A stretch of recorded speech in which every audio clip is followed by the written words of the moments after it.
All right. This is CS50, and this is week 6, wherein we transition away from that programming language called C to another programming language called Python. And whereas a language like C, as you've probably come to appreciate for better or for worse, is like very low level. Like if you want the computer to do something, you have to do almost everything yourself, including asking for memory, giving memory back. Python is actually representative of a type of programming language that's generally referred to as a higher level language, which does a lot of that lower level stuff for you. In other words, you don't have to manage your own memory. You can iterate over things much more quickly than using a traditional for loop as in C. And so in short, a language like Python is just easier and more pleasant, dare say more fun to use. Moreover, it has even more of an ecosystem of libraries. Libraries being code that other people wrote that you can use. And as we'll see today, it's so much easier to get real work done and really focus on the problems that are of interest to you. What today is also going to be about is teaching yourself a new language. And indeed, the way we're going to approach this lecture and the coming week's problem set and beyond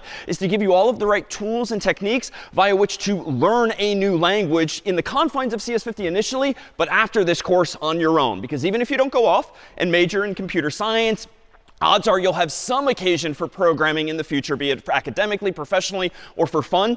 And so odds are a lot of the languages we're talking about today are not going to be nearly as useful in a few years and few years out. But the fundamentals, the ideas underlying them will be the same. And so the goal today is to pick up new ideas and syntax along the way. So recall that where we began was this in week 0, like hello world, everything was so cute and easy to do. It sort of escalated quickly when we got to C, where all of a sudden hello world became a little something like this. But to my point about Python being higher level and just doing more work for you, today, in Python, if you want to implement hello world, it's going to be reduced to a single one line. And we'll see this in all sorts of contexts. The catch, though, is that if you want to run Python programs, that process today is going to change a little bit. Recall that in C, we've had this technique for a while now, where you have to make your program, and then you can run it with / whatever the name of the program is. Technically, we revealed that that's short for a longer form command, where clang is the actual compiler.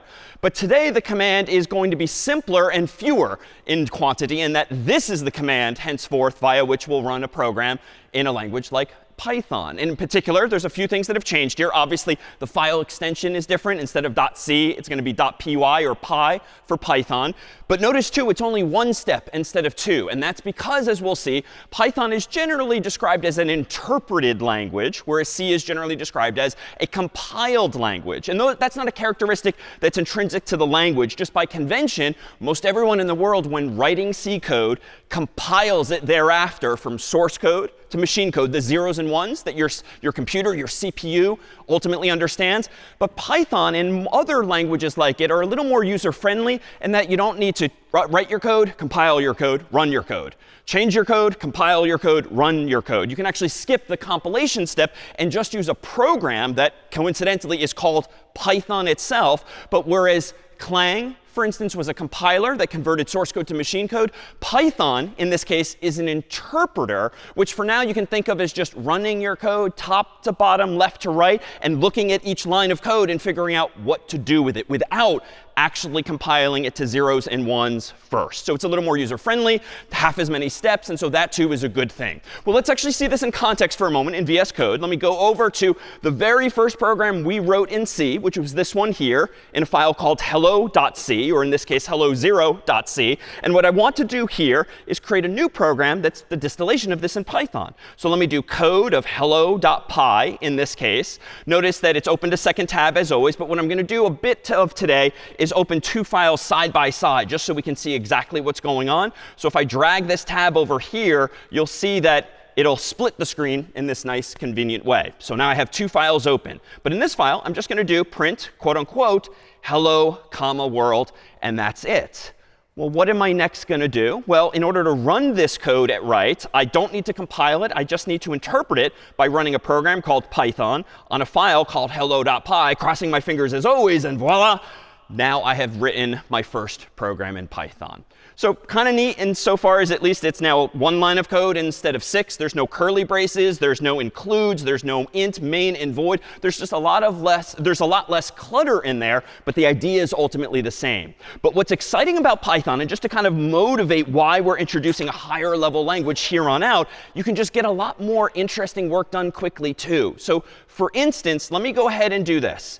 Let me go ahead and open up in my own pset5 directory, files that I brought in advance, which was a solution to problem set 5's spell checker, whereby recall that you made a program called speller, but that compiled a file along with it called dictionary.c, which you had to implement the functions within. So if I go ahead and run this program, recall, on maybe one of the bigger files like the Sherlock Holmes text and hit enter, that's going to churn through all of the seeming misspellings therein and tell me that time in total took 1.17 seconds to spell check that whole file. Well, that's pretty darn fast, but consider how many hours, days, week it took to actually implement that spell checker, the contents of dictionary.c. Let me propose that what I'm going to do here is open up a new file called dictionary.py, and I'm going to propose to implement 4 functions, but in Python instead of in C.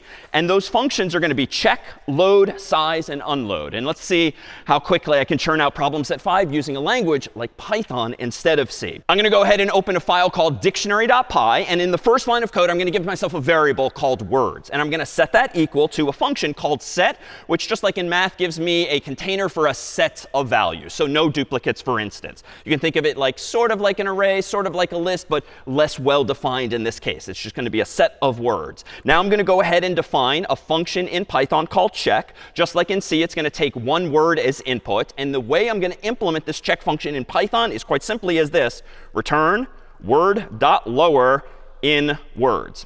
All right, that's it for the check function in Python. Now I'm going to go ahead and define another function called load, which just like in C takes a dictionary as input. And then I'm going to implement that as follows: with open dictionary as file, colon, and then below that, words.update file.read.split lines, and that's it for that. And then I'm going to go ahead and return true, capital T. Below that, I'm going to define a size function whose purpose in life is just like in C to return the size of this here dictionary. So I'm going to return the length of that words variable that I created on my first line. And then down here, I'm going to define lastly a function called unload. But as I mentioned earlier, because Python manages your memory for you, you don't need to go and free anything like that. So you know what? I'm just going to say return true, and I'm done. This then is problem set 5 written in Python. So a bit of a flex, to be fair, because I had the cheat sheet in front of me with all the answers. And it might have taken me, though, a few minutes to actually implement this instead of, indeed, a few hours or, again, a few days. And what's in here should not necessarily be obvious. Like, these are some somewhat cryptic lines of code vis-a-vis what we've been doing in C. But by the end of today, by the end of this week, by the end of the course, after which you've seen more Python, you'll be able to read and understand what's going on here. And in fact, the way I myself wrote this code some time ago was I opened up in one file, dictionary.c, and then I opened up another file, dictionary.py, and I essentially translated the left to the right by Googling as needed the syntax in Python or looking back at my own notes. But that, too, is going to be how we today and this coming week introduce you to this new language by showing you how it is similar to and sometimes different from a language you already know. And so kind of the hard part is done. Now that you know a fairly low-level and challenging language like C, even though it's been just a few weeks, you can really bootstrap yourself to knowing, understanding new languages, present and future, by just recognizing similarities and patterns. And along the way, there's undoubtedly going to be new features that you encounter in Python and future languages, but no big deal. You're just going to be filling in some gaps in your knowledge at that point instead of starting from scratch. I guess pun intended. Well, let's do one other sort of revelation here. Recall that in problem set 4, you had to implement a few filters, like that of blurring, and maybe you were feeling more comfortable and you did a bit of edge detection. Let me propose that I could do exactly that in some Python code too. So let me go ahead and open up a new file, for instance, called blur.py. Let me go ahead and use a library that comes with Python that we've already installed. It's called the Python image library. So from PIL import image, image filter. Then on my next line, I'm going to create a variable called before. I'm going to set that equal to the return value of a function called image.open. And I'm going to open a file that you've seen before, bridge.bmp. My next line of code, I'm going to create a variable called after to represent the after the filtration of this image, and set that equal to the before variable dot filter, passing in as an argument image filter dot box blur open parenthesis 1. Close parens. And then lastly, I'm going to do after.save, and I'm going to save this file as out.bmp. Now, of course, I'm relying on the fact that there is a file called bridge.bmp. So I'm going to grab a copy of that from problem set 4. And that file is going to be a nice, pretty picture of the Weeks Bridge down by the river. And in fact, if I open that up with code of bridge.bmp, this here is the original version of that there bridge. So let's run my 4 lines of blur.py code on this. And just to make it a little more obvious on the screen here, instead of just looking at 1 pixel around every pixel to blur things, I'm going to be a little dramatic and use 10 pixels just to make it even blurrier to appear nicely on the screen. I'm going to go ahead and run Python of blur.py. And when I hit enter, those 4 lines of code will be interpreted, so to speak, top to bottom, left to right. Nothing seems to happen. But if I type ls now, I should see, indeed, a file called out.bmp as well. Let me go ahead and open that, out.bmp. And whereas the before version was this, the after version is now this in just 4 lines of code. And for those of you who were indeed feeling more comfortable this past with that same problem set, let me propose to implement the edge detection algorithm that you might recall. And let me create a different file for that. So code of edge.py.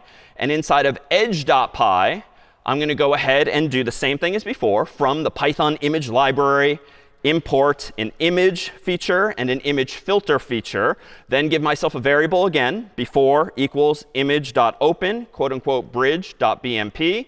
Then I've got a variable called after as before, equals before.filter, passing in this time image filter dot find edges, which is a feature that just comes with this library. And then I'm going to go ahead and do after.save. And again, out.bmp. I'm going to very quickly then run Python, the name of the interpreter, on edge.py, which is going to use as input bridge.bmp again, which is the original version. But if I now open up out.bmp and hit enter, instead of looking like this, now, after 4 lines of Python, it looks like this. So if you've been feeling a little frustrated by just how much time, how much energy, how many lines of code it takes to solve problems that ultimately may very well be interesting visually or otherwise, it's now going to get a lot easier to do some of those same features. But of course, we'll give you the capability to do some more things as well.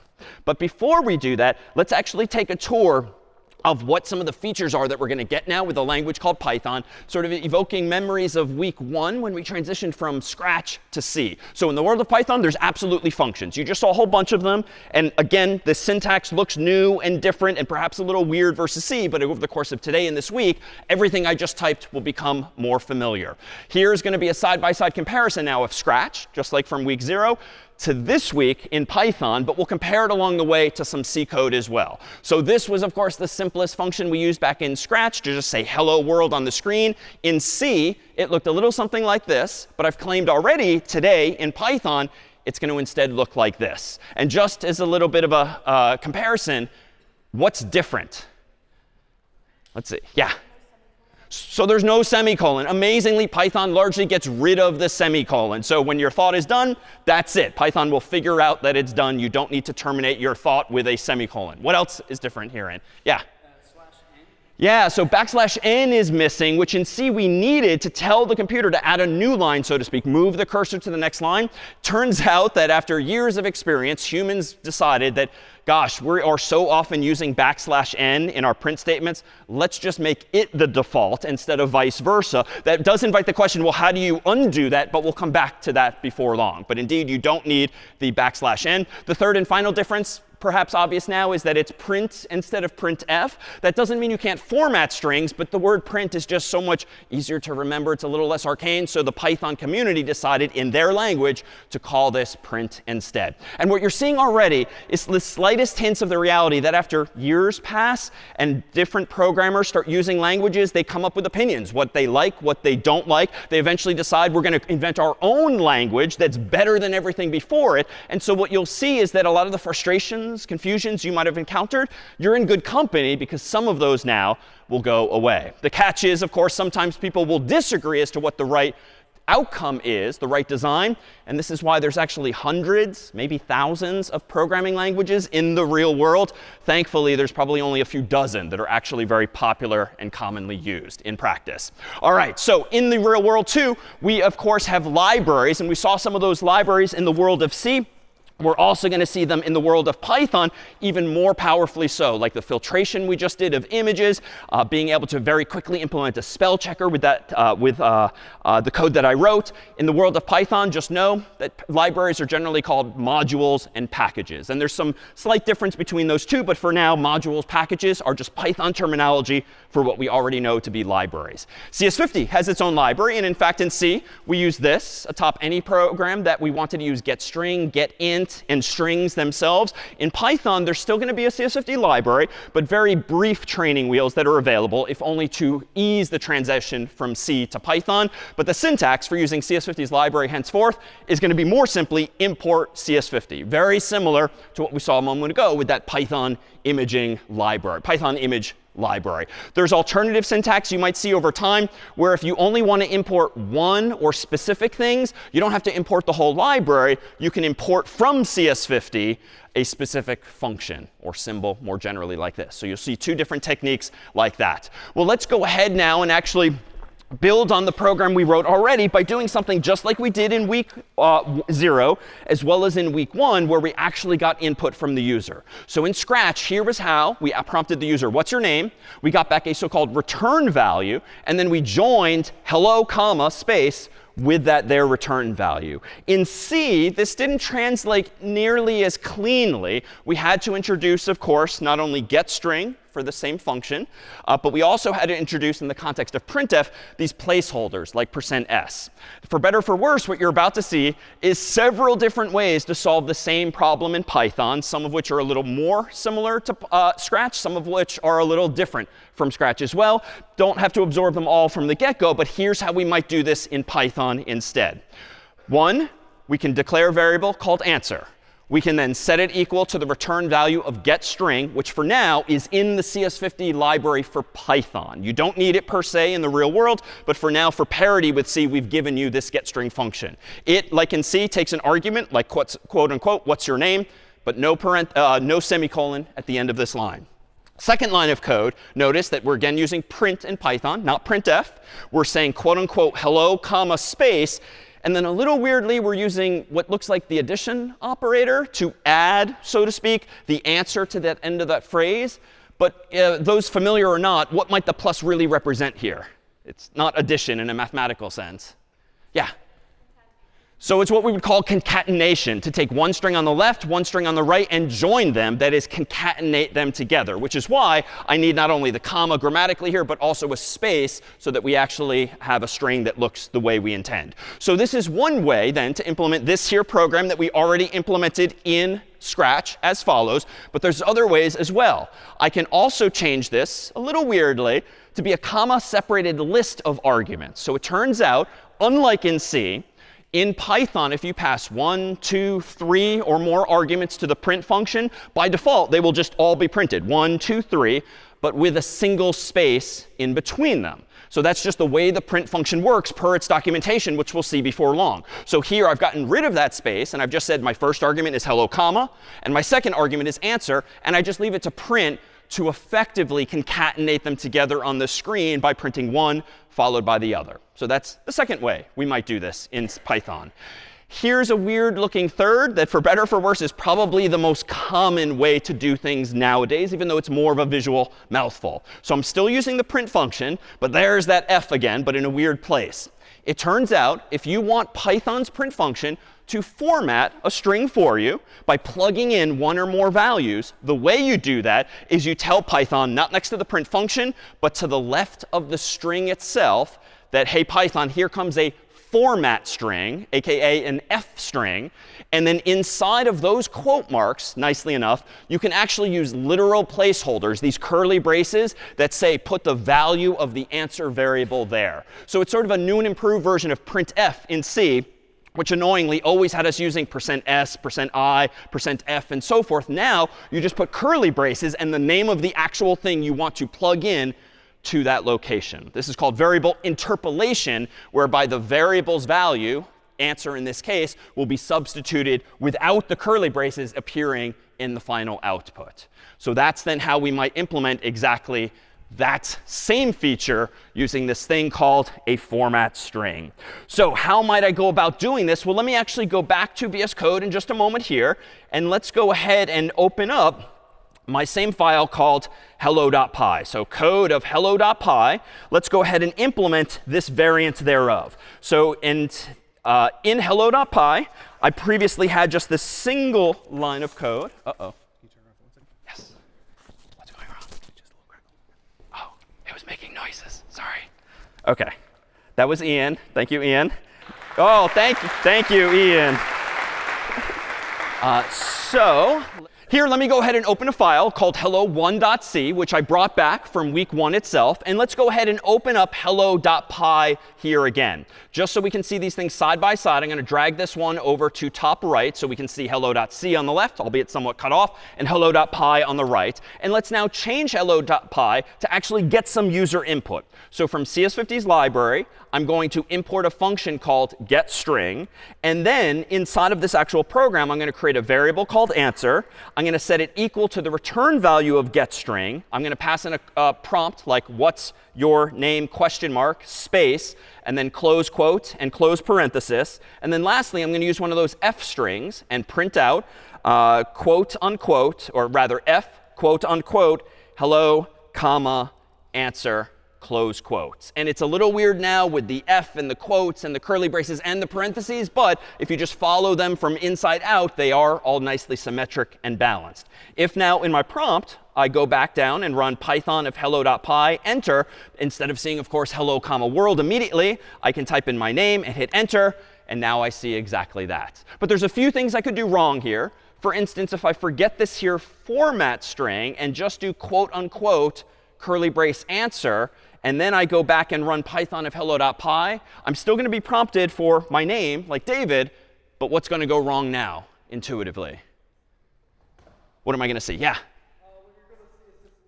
Perfect, because I haven't told Python that this is a special formatted string with that little f. It's indeed going to print out hello, comma, curly brace answer, just as we see here. So a subtle bug, but one that's very easily fixed with that there f. But there's something else worth noting here. Let me go back over to highlight this code. This varies from C in another way, too. There's indeed no semicolons on lines 3 or 4. But what else is different vis-a-vis the C version here still at left?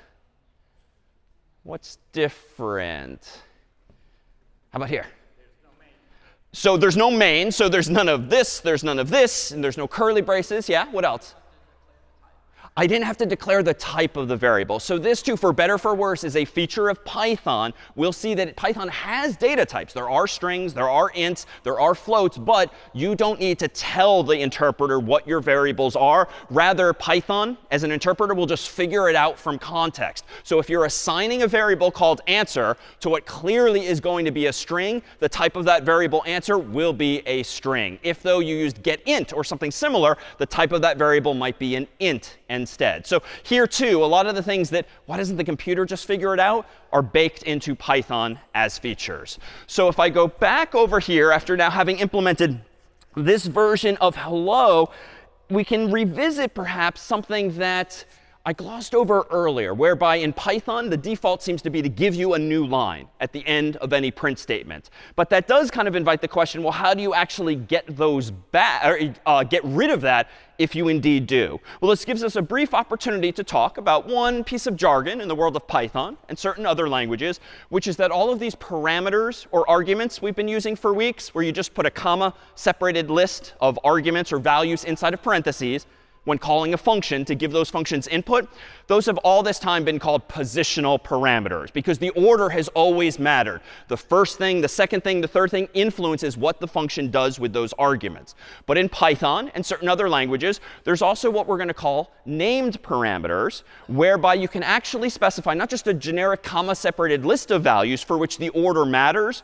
You can instead provide the name of a variable and its value. the name of a variable and its value, specifically the name of a parameter and its value as a comma-separated list, the upside of which is that it's a little clearer to you, the reader, you, the programmer, what does what.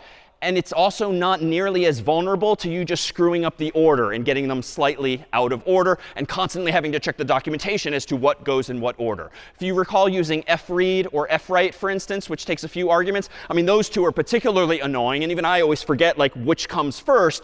If I could just use the names of those parameters, it might have eliminated some ambiguity. So how can we use in Python named parameters? Well, let's just do a relatively simple example that's actually pretty commonly leveraged, which is this. If I, for whatever reason, let me get rid of my C version now. And in fact, let me simplify this and just go back to printing out in hello.py, hello, comma, world. This, as before, will print out hello, comma, world with a new line. If I want to get rid of this, though, I can do that by consulting the documentation for Python. And in fact, the official documentation for Python lives at this URL, docs.python.org. The upside of this documentation existing is that unlike C, which doesn't really have an official place to go for documentation other than the manual pages that we recall at manual.cs50.io have given you student-friendly versions thereof, like everyone in the world goes to this URL when looking up things for Python officially in its own documentation. For instance, at this particular URL, there is a list of all of the functions that come built into Python itself. And if we poke around further there, there's one indeed called print, which is really the only one I've been using thus far that comes with the language. And in that documentation, you'll see a somewhat cryptic line like this. This is the so-called signature or prototype for the print function. The syntax for this is a little different from what we saw in C. But what I see here in the documentation, if you go to that same URL, is that there's a function called print that takes potentially 1, 2, 3, 4, 5 or more arguments. Five or more arguments or parameters. But what are they? Well, over here is some new syntax. And trust me, this does not mean pointers. There's a star, but nothing to do with memory or star or memory or pointers. This just means that there's going to be 0 or more objects that can come as a comma-separated list. And we've used that feature already. When I printed hello plus name, when I printed hello, comma, name, I got back I passed in 1 or 2 arguments. This just means you can pass in 0 or more just by their position. The rest of these are so-called named parameters, whereby the print function comes with one named parameter called sep for separator, whose default value is a single space per the quote unquote. The print function also comes with an end named parameter whose default value, and here's going to be the answer to that question earlier, is \n. So this is why every line ending from the print function has a \n automatically given. There's something called file. There's something called flush. More on those perhaps another time. But this is why I automatically got a free space when I passed in 2 arguments. This is why I keep seeing my cursor move to the next line. But the fact that these things have names, SEP and END, means I can use these named parameters if I so choose to override their default arguments. So for instance, if I want to override the separator, I can use quote unquote something else in between words. If I want to override the new line, I can change the \n to something else as well. So if I go back to VS Code here, and for whatever reason, I do want to get rid of that new line ending, I can pass a second argument into print, specify that the name of this parameter is END, end, and set it equal to not \n, but really anything I want. So just to be dramatic, let's use an exclamation point to sort of excitedly say hello world. And if I now rerun this program as such, now I see hello world, but then my prompt is immediately on the same line. I can get rid of that too if I really want. I can do \n after the exclamation point and rerun this again. And now we're back to the usual, but I do get that exclamation point now for free as default functionality. So it's a little weird because I'm mixing sort of apples and oranges, so to speak, whereby this is positional and this is named. But so long as you put your positional arguments first and any things that have explicit names after those, Python can distinguish one from the other. Questions then on any of this just yet? Questions? Yeah? A really good question. Can you change the type of a variable once it's there? Can you change, for instance, a string to an integer or maybe vice versa? Short answer, yes. And we're going to trip over that with an example in just a bit. And let me call out one other thing that's worth noting here. In the documentation for Python, and even in your own code, it turns out that you can use single quotes in ways we have not thus far. Recall that in C, double quotes meant it was a string. So typically a phrase, a sentence, a paragraph, whatever. But single quotes in C represented what? So a single character, like that is the definition. In Python, this seems to suggest single characters too, but I clearly just did an exclamation point and then \n, so 2 characters, and that's in fact allowed. In Python, there's no difference between single quotes and double quotes. Stylistically in CS50 and style 50, we'll actually nudge you toward using double quotes just for parity with C, but it is perfectly reasonable to use single quotes instead in Python, but stylistically you should be consistent. Why are they both tolerated? Well, you know, all these weeks you've been holding the darn shift key and then hitting the quote mark to get double quotes. Now you don't have to hit the shift key anymore if you don't want to just speed up your code even more. And that, frankly, is probably part of the motivation for even little syntactic differences like that. All right, how about some other features that we might want to bring into the mix? We've seen use of variables already, like answer. Let's make this a little let's do this side by side with Scratch and with C as well. So in Scratch, this is how we created a variable called counter and initialized it to 0. In C, we achieve that by doing int counter equals 0 semicolon. All right. In Python, we've already seen something reminiscent of this, albeit with strings instead of integers, but probably not a logical leap to assume that this in Python is how you could create a variable called counter, assign it an integer, namely 0. No semicolon, no data type, and this will simply be an int because it's pretty obvious to the interpreter that 0 is an int, not a string. So of course, underneath the hood, this is going to be an int. What else could we do in Scratch? We could change the counter by 1 by incrementing it, adding 1 to it. In C, we saw a few different ways to do this. We can do counter equals counter plus 1, which seems like a paradox. That how could that possibly be? But recall, we do the addition at right. We copy the value from right to left when using the assignment operator. In Python, meanwhile, we would do this. Counter equals counter plus 1. Same exact thing, except for, of course, the semicolon no longer being necessary. But in C, we could also do this. Counter plus equals 1 semicolon. Turns out you can do the exact same thing in Python without the semicolon. But there's one thing you can't do. Who knows why? But what can you probably not do? Yeah, so counter plus plus. If you've been in the habit of using plus plus and minus minus, for better or for worse, Python does not have those. So we're back to the slightly more verbose version here. So we get 2 out of the 3 possibilities. But just a minor difference that will be ingrained over time. Well, what about the actual data types that Python supports? Well, we've used strings already. I just showed some integers there. Python does have its own list of data types, which is actually, at a glance, shorter than C's when it comes to the most primitive ones. In C, we saw at one point pretty much this list, and then we created some of our own. In Python, this list indeed gets a bit shorter, such that we have bools still for true false values. But as you might have glimpsed earlier, it's capital true and capital false, T and F respectively, just because. There are still floats in the world of Python. There are still ints in the world of Python. And there are strings, but they're called strs, STR for short. And there are indeed some other ones as well. But there are no doubles per se. There are no longs. Rather, Python generally uses a bit more memory. So you as the programmer don't need to worry about how many bits are being used, particularly for something like integers. So more on that before long. Good question. Are there no characters? Short answer, correct. There are no characters. There are only strings, which can be single characters and even 0 characters, because heck, that seems sufficient rather than distinguishing between one or the other. So if you want a character in Python, the best you can do is a string with a single character instead. Now, it turns out in Python there's going to be other features as well. Data structures. So just a week ago, we spent on week 5's material when looking at trees and tries and hash tables and more. Python just gives you those and other data structures built in. No longer do you implement your own spell checker with your own dictionary. You can use, as we did earlier, a set. Turns out there are dictionaries or dict objects that come with Python that you can yourself use. There are tuples, which are like x comma y values, or like latitude comma longitude, so short lists of values. There's actually lists, which are similar in spirit to C's arrays.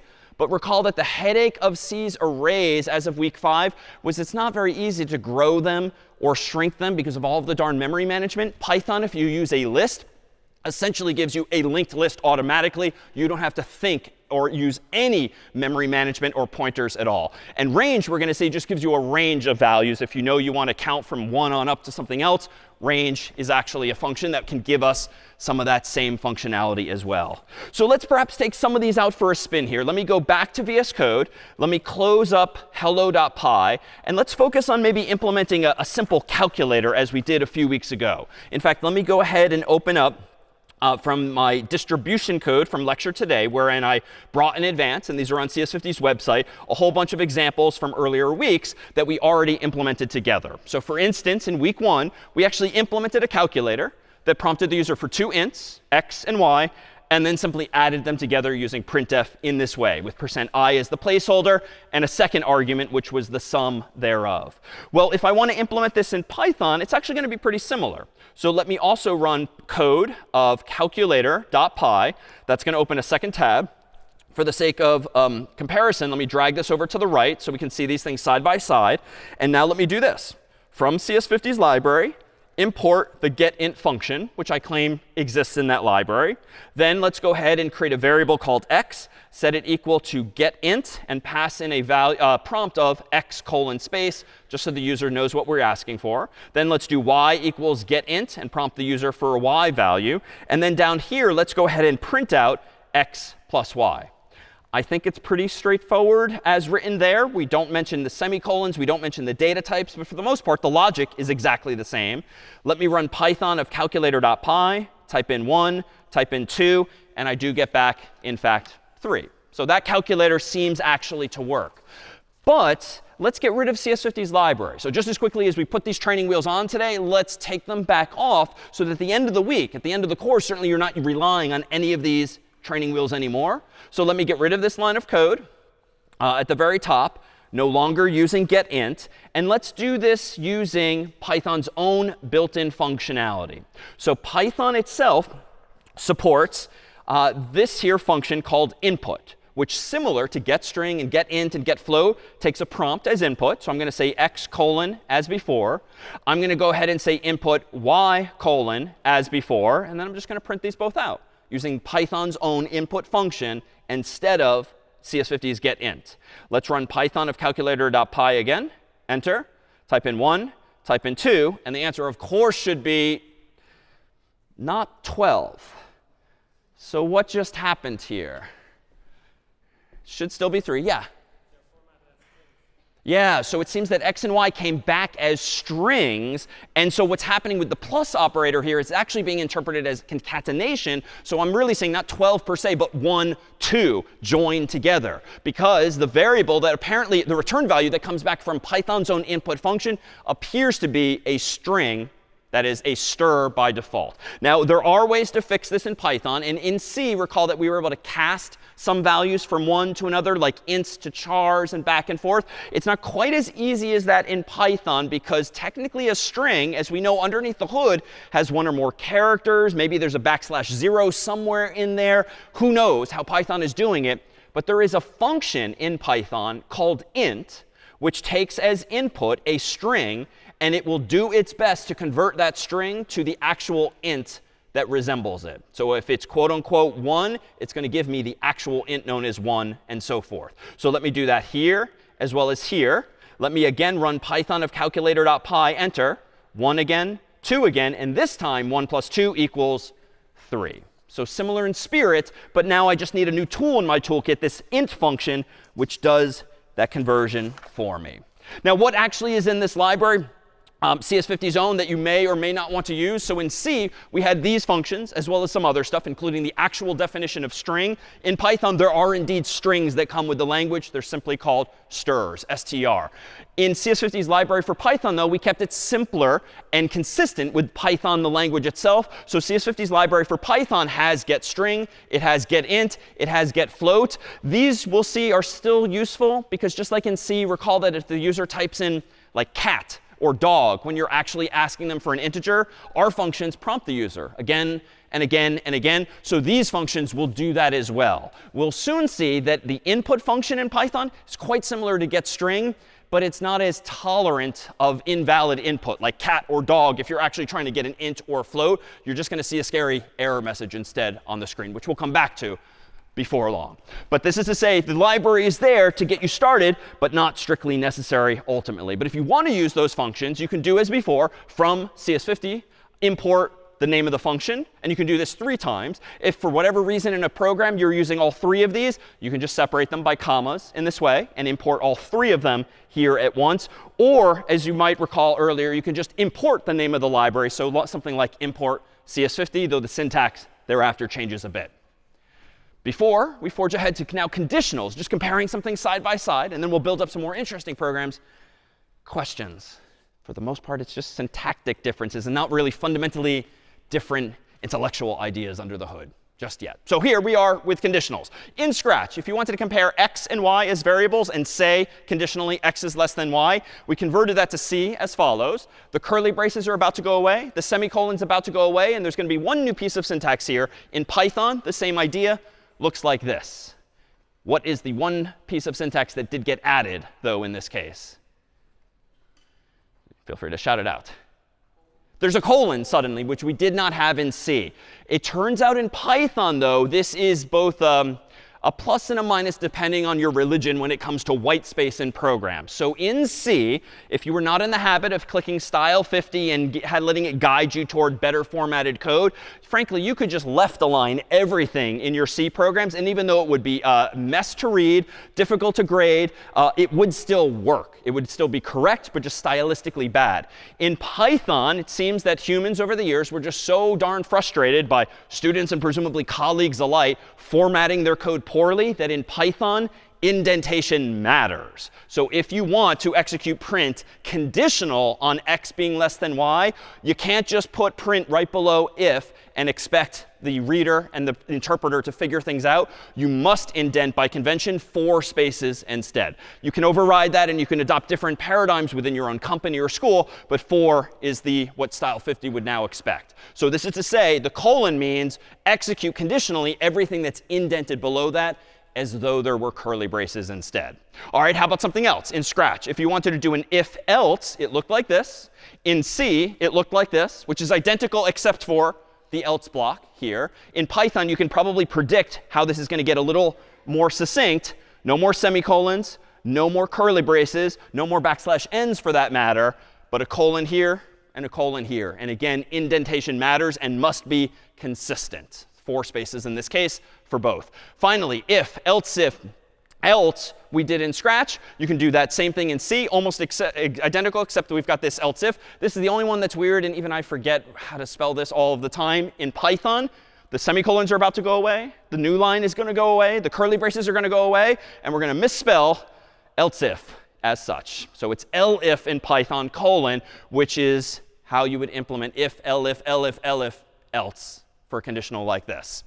Some languages very confusingly use else if, where E-L-S-I-F, but no E. And I probably shouldn't have even said that because now you'll be as confused as I have been for years. But let's move on to what we can actually do now with these here strings. So we know we can use these conditionals in this way. Let's go ahead now and revisit some programs from C, but this time using some new syntax and features. So let me go back to here, VS Code. Let me open up in one window here. How about compare3.c? So this was from today's distribution code, a file called compare3.c, which we looked at some time ago. And what this program did, quite simply, is exactly what we just saw on the screen, but with a full-fledged main function and the header files and the like. But all this program does is tell us whether x is less than y or not. All right, how can we go about implementing this in Python? Pretty straightforward. Let me open my terminal. Let me do code of compare.py. For this version. Let me drag it over to the right so I can see these things side by side and hide my terminal again. Let's go ahead and import from CS50 the getInt function, just to make our lives a little easier for now. Let's use x equals getInt and prompt the user for what's x question mark, just like I did at left. Let's do y equals getInt, passing in what's y question mark, just like at left. Then let's just do if x is less than y, colon, enter. And notice VS Code is not only smart enough, but deliberately configured by us to know something about Python. So it automatically indented for me, just like C very often has too. Let's print out x is less than y, quote unquote. If x greater than y, colon, then let's print out x is greater than y, close quote. Else, colon, print out x is equal to y. So nothing different versus the slides. But you can kind of see visually just how much more compact the code is, like 11 actual lines instead of 21. So it's just eliminating a lot of distraction and clutter and tightening things up, if nothing else. Let's go ahead and run Python of compare.py, enter. Let's type in 1, type in 2, and let me just wave my hand at the reality that I'm pretty sure the code is correct and would work correctly if we typed in 2 and 1, or 1 and 1, 2 and 2, and so forth. So this is to say that comparing integers in Python logically works exactly the same way as in C. But things, recall, in Python got a little weirder when we actually tried comparing, say, strings instead. And recall that when we compared strings in Python, we had to solve a problem we encountered. The very first time we compared two strings in C, S and T, as I think I called them weeks ago, they were never the same, according to my first version of my code. Why? Like, why is it harder to compare strings in C? Because the addresses, it would be pointing to the wrong address. Exactly. So recall from week 4 where we really looked underneath the hood and we realized that, oh, a string is really a char star, which is the address of the first character in the string. So whenever you compare two strings with equals equals in C, you're really comparing the memory addresses, and those probably are not going to be the same. So even if the strings look the same, they're always different. That was a pain in the neck. We had to add in the string library and the str compare function, strcomp, strcmp. It was just a lot of work to do something so darn common. It is super common to want to compare strings. In Python, wonderfully, let me close the int-based version from C here. Let me propose here that in Python, if you want to manipulate strings, you could use CS50's own getString function, but I don't even need that. I can use the input function, as we saw earlier. So if I want to prompt the user for s equals the return value of input and just prompt them for a string like s, t equals the input function, prompt them for a string called t. In Python, wonderfully, it works the way you would hope. If s equals t, then print out, quote unquote, same, else print out, quote unquote, different. So here again, it just works the way you would hope, and you don't have to pull out your textbook or your old examples to figure out how to do something relatively straightforward conceptually, is comparing two strings. Let's do one other example that evokes a past example as well. Let me open up a program that in week 1 we called agree.c. So at left, here was a program that we wrote several weeks ago now that used the CS50 library, the standard IO library. It used the getChar function to ask the user, do you agree, with some terms and conditions or whatever. And then we used this syntax, which was very new in week 1, because not only were we using equals equals, we used the vertical bars, which meant what logically? So or. So we used or to detect if someone typed in uppercase or lowercase for either y, or big Y, or big N, little n as well. So in Python, let's do this instead. Code of agree.py. I'll hide my terminal window, but I'll drag this here over at left. And in the Python version of this, turns out I can do something similar as follows. So let's do s equals input and prompt the user, do you agree, question mark. Then let's say if s equals quote unquote y, or s equals quote unquote little y, then print out quote unquote agreed, just like in the C version. If s equals capital N, or s equals lowercase n, then print out not agreed, just like in the C version. And here again, we're sort of seeing just how much this condenses our code. It's working logically the same, but what are some of the differences visually? Well, there's no curly braces, there's no semicolons, there's new lines, but what is there? Like, this is why Python 2 is considered more user-friendly. If you want to express the idea of or, well, like literally write or instead of vertical bars and double ampersands and the like. So I'm using or here as well as or here. Notice there's no parentheses either around these conditionals. So we didn't see those on the slides. We don't see them here. What Python does with parentheses is that if you don't need them logically to combine Boolean expressions, just don't use them at all. You could use them here and here. and here and here. But if it's not necessary, why bother further cluttering your code? You simply do not need to do it. But let's see if there's a way to improve this. Let me first run this and make sure it works as intended. Python of agree.py.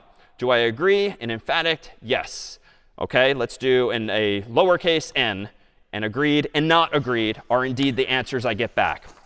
But this feels a little redundant, I would say. Notice that my code here is really just asking the same question twice, albeit for lowercase. And it's asking the same question twice here, albeit for lowercase, for the n as well. Well, it turns out in Python, I can actually tighten this up. Let me get rid of my C version and focus on this one. And let me go ahead and condense this further as follows.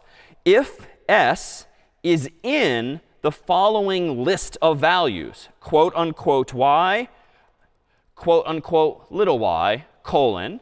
And then down here, I'm going to do the exact same thing logically. Elif s is in this list of comma separated values, capital N, lowercase n. This now would achieve the same result. It's a little tighter because I'm not using or. I'm not using equals equals 4 times. I'm using it not at all, in fact. I'm using a new keyword, which in Python exists. In, as a preposition, is a Python keyword. Does not exist in C. But this here would be a little tighter as well. So let me go ahead and run python of agree.py. Enter. Do I agree? Capital Y. It still works. Or if I do lowercase y, it still works. But this isn't as featureful as would be ideal, because what if the user types in, for instance, an emphatic yes in all caps? Well, now it just ignores me altogether. Now, you could go in and, of course, address that. I could do capital yes and lowercase yes. But wait a minute. What if they just capitalize the first letter? So I should really have Y-E-S. And then, well, what if their like caps lock is not working as intended? And maybe we do something like this. And now we got to do this. I mean, these are all like spelled the same, even if they're miscapitalized. So this just feels like it's becoming a mess pretty quickly. So logically, whether it's in C now or in Python, what would ideally be a better logical solution to this than enumerating all possible values that we care about? Yeah. Yeah, why don't we just change the user's input to lowercase, or equivalently, just change it to uppercase to canonicalize it, like make it the way I expect it to be, and then compare it against a much shorter finite list of values. So how do we do this? Well, in C, in the C-type library, we had a toLower function, which was handy, and we had toUpper. But in Python, what's nice is that Python actually has not only strs, or strings, as first-class objects that come with the language itself. Python itself as a language is known as an object-oriented language. And it has other features as well. And some of you in high school, if you ever studied Java or the like, you might already know about object-oriented programming, otherwise known as OOP. And what this is sort of referring to is a new and improved version of C structs. Recall that in C we had structs, whereby we could create our own data types for like persons or nodes, for instance, by creating our own data types that have one or more other values inside of them. Well, what C doesn't offer you, at least not easily, is to associate functionality with those structures as well. For instance, for a person object, wouldn't it be nice if there were a function, especially if running the code on your phone, that was a call function that would just automatically call that person, or an email function that would just automatically email that person if we're keeping track of their email address as well? Well, you could implement a call function and pass the person in as input. You could implement a call function and pass the person in as input, and then it would work. But wouldn't it be nice to sort of associate more tightly and encapsulate related functionality, just like we've been encapsulating related data? And this is what object-oriented programming allows you to do. Instead of having what are called structs in C, you have what are called objects in Python and certain other languages as well. And those objects are typically defined what's called a class, when a class is really just like a blueprint or a template out of which multiple objects can be made. And specifically, in the context of this here example, we could consult the documentation for the functions that come with the str object, the string object. And technically, whenever functionality is associated with a specific data type, it's encapsulated inside. It's still a function, but you technically call it a method in that case instead. So a function is what all we've been discussing in C and in Scratch. In Python, you still have functions, but if those functions are associated with a data type tucked away inside of them, then they're just also called methods. It's a minor nuance there. And among the functions, among the methods rather that comes with strs, or strings is a little something called lower. And there's different ways to go about doing this. So let me go ahead and, one, simplify this list to just be the list of values that I actually care about. So let's suppose that I want to support quote unquote y and quote unquote yes, but I don't care about the capitalization thereof. So I could do this. I could take the s variable, and I could actually let's do this. I can create another variable, t, set it equal to s dot lower, open paren, close paren. So notice the dot operator, just like in C, goes inside of the object. Same thing in Python. But here, I'm not going inside of it to get the person's name or their number or their email address. I'm going inside of it to call a method that just comes with that type of value. So in C, just to be super clear, we would have done to lower and pass in s. Python, in an object-oriented programming more generally, just kind of flips that paradigm and says, start with the variable in question and call its own lowercase method as such. And now if I change this code to t down here and here, and I go in here and I search for lowercase n or lowercase no, and I run this version of agree.py, enter, I can now type in y for yes, capitalized, y for yes, lowercase, y-e-s, all capitalized for yes, y lowercase, capital S, like that, any of those variants that exist, and I only have to enumerate canonical versions thereof. Even better, I can kind of tighten this up further. I don't really need a t variable. In fact, I could just do s equals s dot lower and change the value of s to be the lowercase version thereof. What's nice about Python 2 is you can chain method calls together. So if you know that input as a function already returns a string, you don't need to tuck it in a variable before you call that string's lower method, and you can just chain them together in this way. And you could do this sort of again and again. This is not a real function, but you could keep chaining these things together one or more times. At some point, it's going to look stupid because it's just going to be too long of a line of code, and then we get into discussions of style. But for now, having two function calls like this is pretty reasonable, I would argue. And so this just tightens up the code further. All right, so that is perhaps the newest feature that we've now seen of Python, this notion of methods, which derives from this feature of object-oriented programming. But any questions before we take a quick tour of a few other features as well? No? OK, how about a couple more examples, then introduce some loops, and we'll skate our way toward some snacks in just a few. All right, so let me propose that we look at one other problem from our week 4, wherein memory and the fact that it exists and has to be managed by us was creating some underlying problems. So let me open up a program from week 4 that was called copy5.c. At least that was our several iterations in. And that program looked a little something like this. And I'll just skim it for a second. Like, this was getting kind of annoying just to copy one string into another. So I had to use all of these libraries in C. I used CS50's getString function still, but this is when we took the training wheels of strings off, quote unquote, and started talking about them as char stars. I checked to make sure that s is not null, just in case we're out of memory for some reason. I used malloc ultimately to create more memory, to get more memory for the copy, but still checking if it's null. I then copied the string from one to the other using strcopy. I then made sure the string was long enough, and then I uppercased the first letter in it. Then I printed them out. Then I freed the string, and so forth. Like, it was a lot of work just to make a copy of a string, which in programming in general, it'd be nice if you could just do it more simply. So in Python, here too, it's as simple as that. Let me go into VS Code, open up a new file called copy.py. Then let me put these two side by side.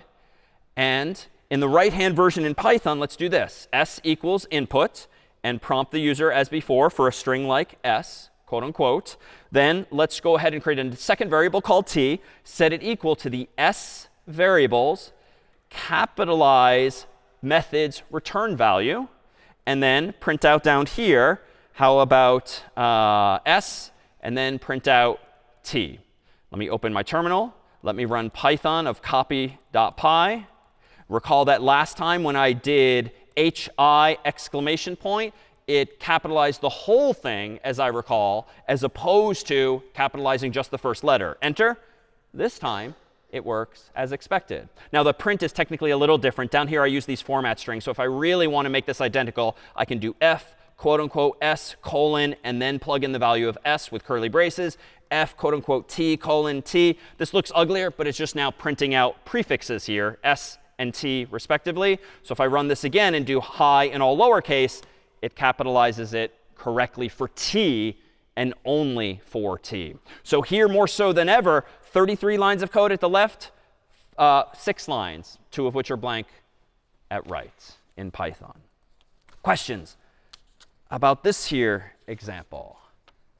Yeah? Less important question about style. Those blank lines do not make it all flush. Those blank lines, do you mean get rid of the blank lines? Oh, you absolutely could. I have been doing this visually just to kind of make related chunks of code stand out. So I got S, then I capitalized T, and then I printed them both. But yes, you could totally format this in different ways, just as I did at left as well. Other questions about what we've done here? No? All right. How about this? Let me propose that in C, we also at one point tried to just uppercase everything in a string. So let me open up what was a program called, from week 2, uppercase .c, or really version 2 thereof here. And this was a program that looks a little cryptic, but all it does was ask the user for a string, the before version. It then printed out after colon as just a placeholder for an uppercase version thereof. We then use Sterling and this for loop to iterate over all of the characters in the string. And then one at a time, we use the C-type libraries toUpper function to capitalize them again and again. So you can probably imagine where this is going. We don't need toUpper anymore. We can just use .upper in some way. But we do need to have the ability to do things with loops. So in Python, we still have loops, but the syntax is going to be a little different and, frankly, a little easier ultimately. So in Scratch, if you wanted to repeat something 3 times like this, you could implement it in C very mechanically, so to speak, like this. Create a variable I, increment it with ++ again and again and again, so long as it's less than 3, printing meow each time. In Python, you can do the exact same thing if you really want by saying variable equals value, but no semicolon, no data type, while I less than 3 colon. So just like conditionals, you don't need parentheses if they're not logically necessary, but you do need the colon and you do need indentation. You don't have the ++, so we have to do the slightly more verbose Python version here. But that's exactly the same idea to implement meowing 3 times. Suppose, though, that we wanted to take a different approach here. We could, in C, use not a while loop, but a for loop. And maybe you're nowadays in the habit of using these a bit more. They're a little more succinct without all of the vertical clutter. But this is how we could implement the same in C. In Python, it's not quite as obvious how to do this, but we could do it this way. We could say for I in the following list of values. And literally in square brackets, as I did earlier, just enumerate one after the other the things I want to check for. Instead of y and yes and no and n, I can iterate over 3 values. This is fine, but just allow your mind to kind of wander, if it hasn't already, into thinking how this could get us in trouble. Like, why is this approach of just enumerating 0, 1, and 2 probably not the best way long term to do this? What do you think? Yeah? What if you need like a lot of values, like 100? Yeah, are you really going to go, what if you need a lot of values, like 100 of them? Are you really going to do 0, 1, 2, 3, ... to 99? Like, that's got to be a better, there's got to be a better way than that. If only because it's going to wrap around the screen, I'm going to miscount and screw something up.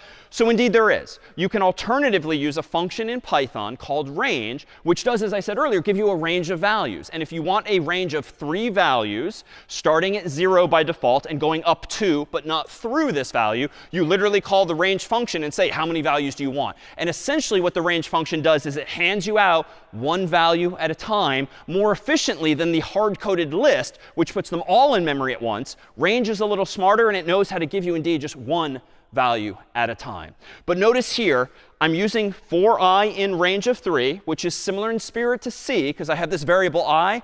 But I'm not actually using I anywhere. Like, I'm not incrementing it. I'm not comparing it against a value. So strictly speaking in Python, this is correct.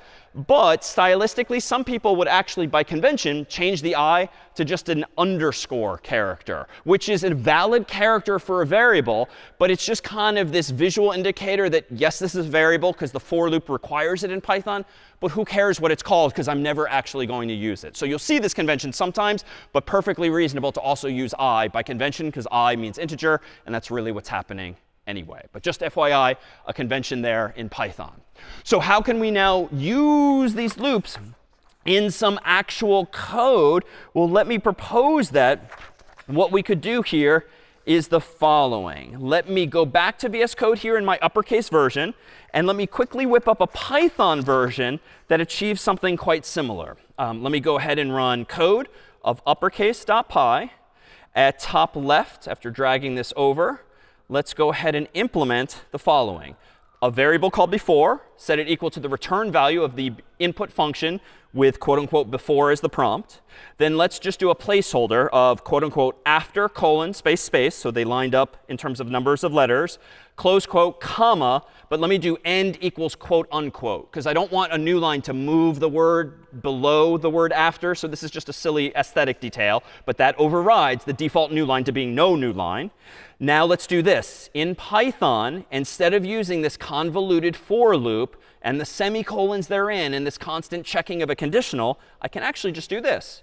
For every character, call it C, in the before string, go ahead and print out that character uppercased like that, but don't print out a new line yet. Until we get to the very end, go ahead and print a new line by printing nothing. But by default, I'm going to get a new line. So passing nothing in gives me one new line, and that's it.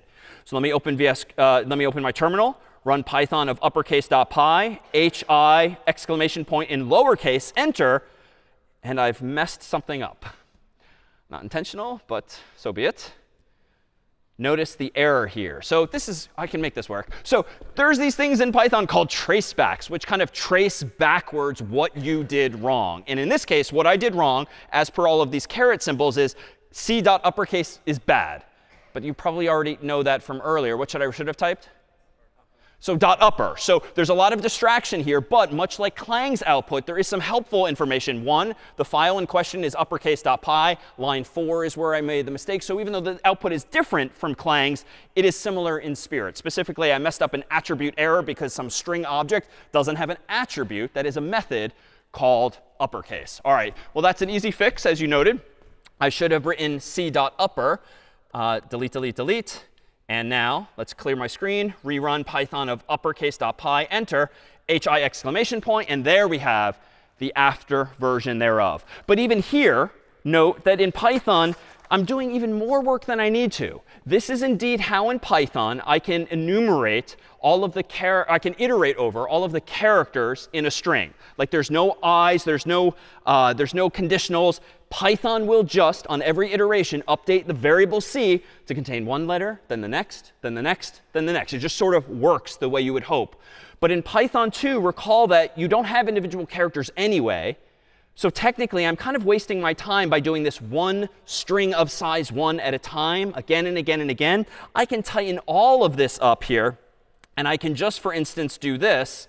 I can go ahead and print out, for instance, before.upper, and just uppercase the whole thing all at once. And then I could technically get rid of the new line, but now I'm just wasting my time too. Let me get rid of all of this. Let me go over here, and let me output, for instance, let me create a variable called after equals before dot upper. That's going to store in the after variable exactly what I want all at once without even using a for loop. And now I can print out, as before, an f string saying after colon space space, and the value of the after variable. So this, if I run it again, Python of uppercase.py, enter, hi in all lowercase, enter.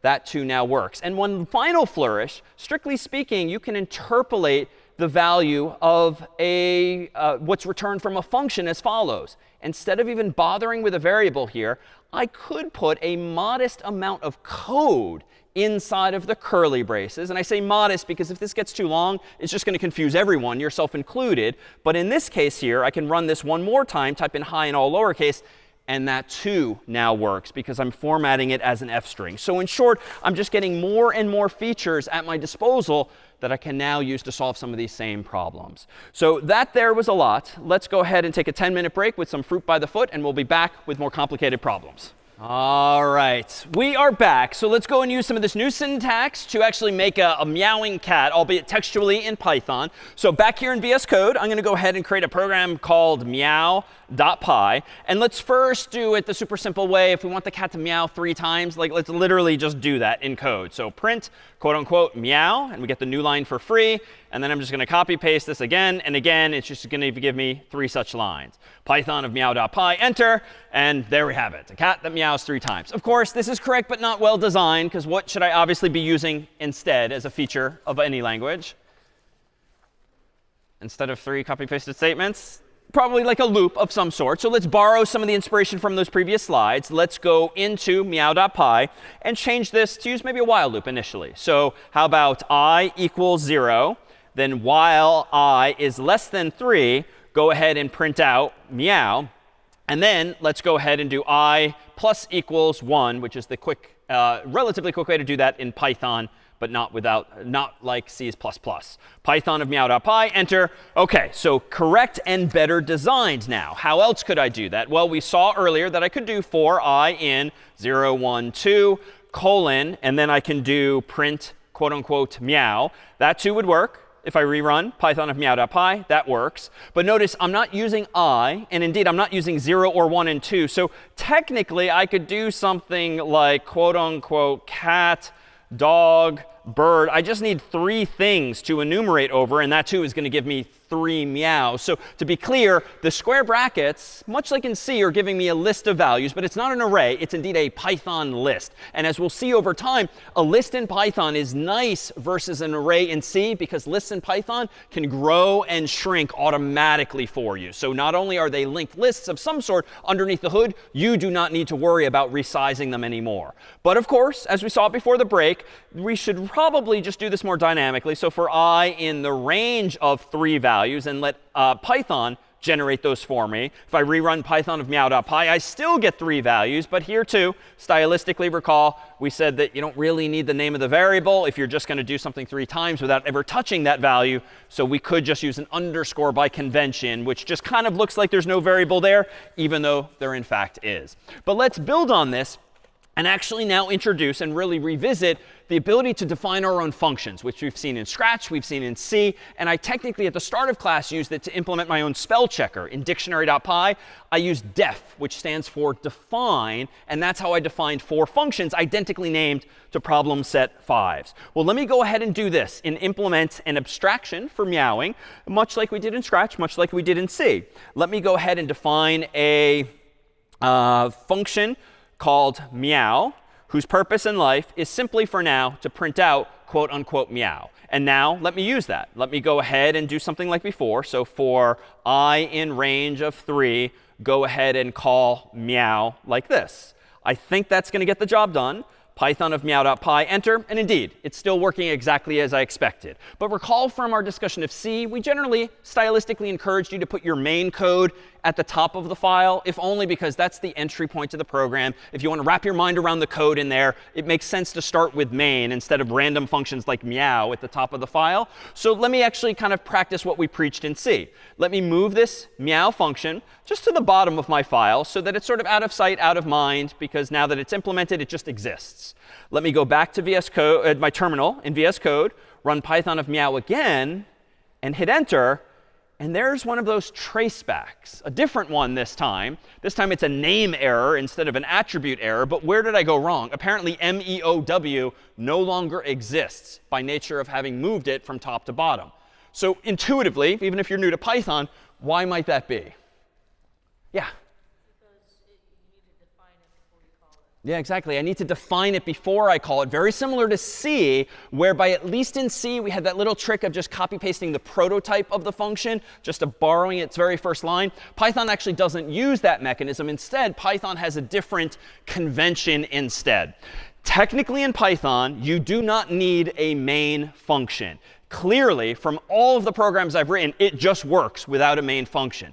But if you get yourself into a situation where you're defining your own functions, but the order in which you define them and then use them clearly matters, you might as well go ahead and implement a main function after all. And the convention would be to do this. Literally define with the def keyword a function called main that doesn't need to take any arguments. And then inside of that main function, put your actual code. Indentation in Python matters. And so I've hit tab to indent everything all at once.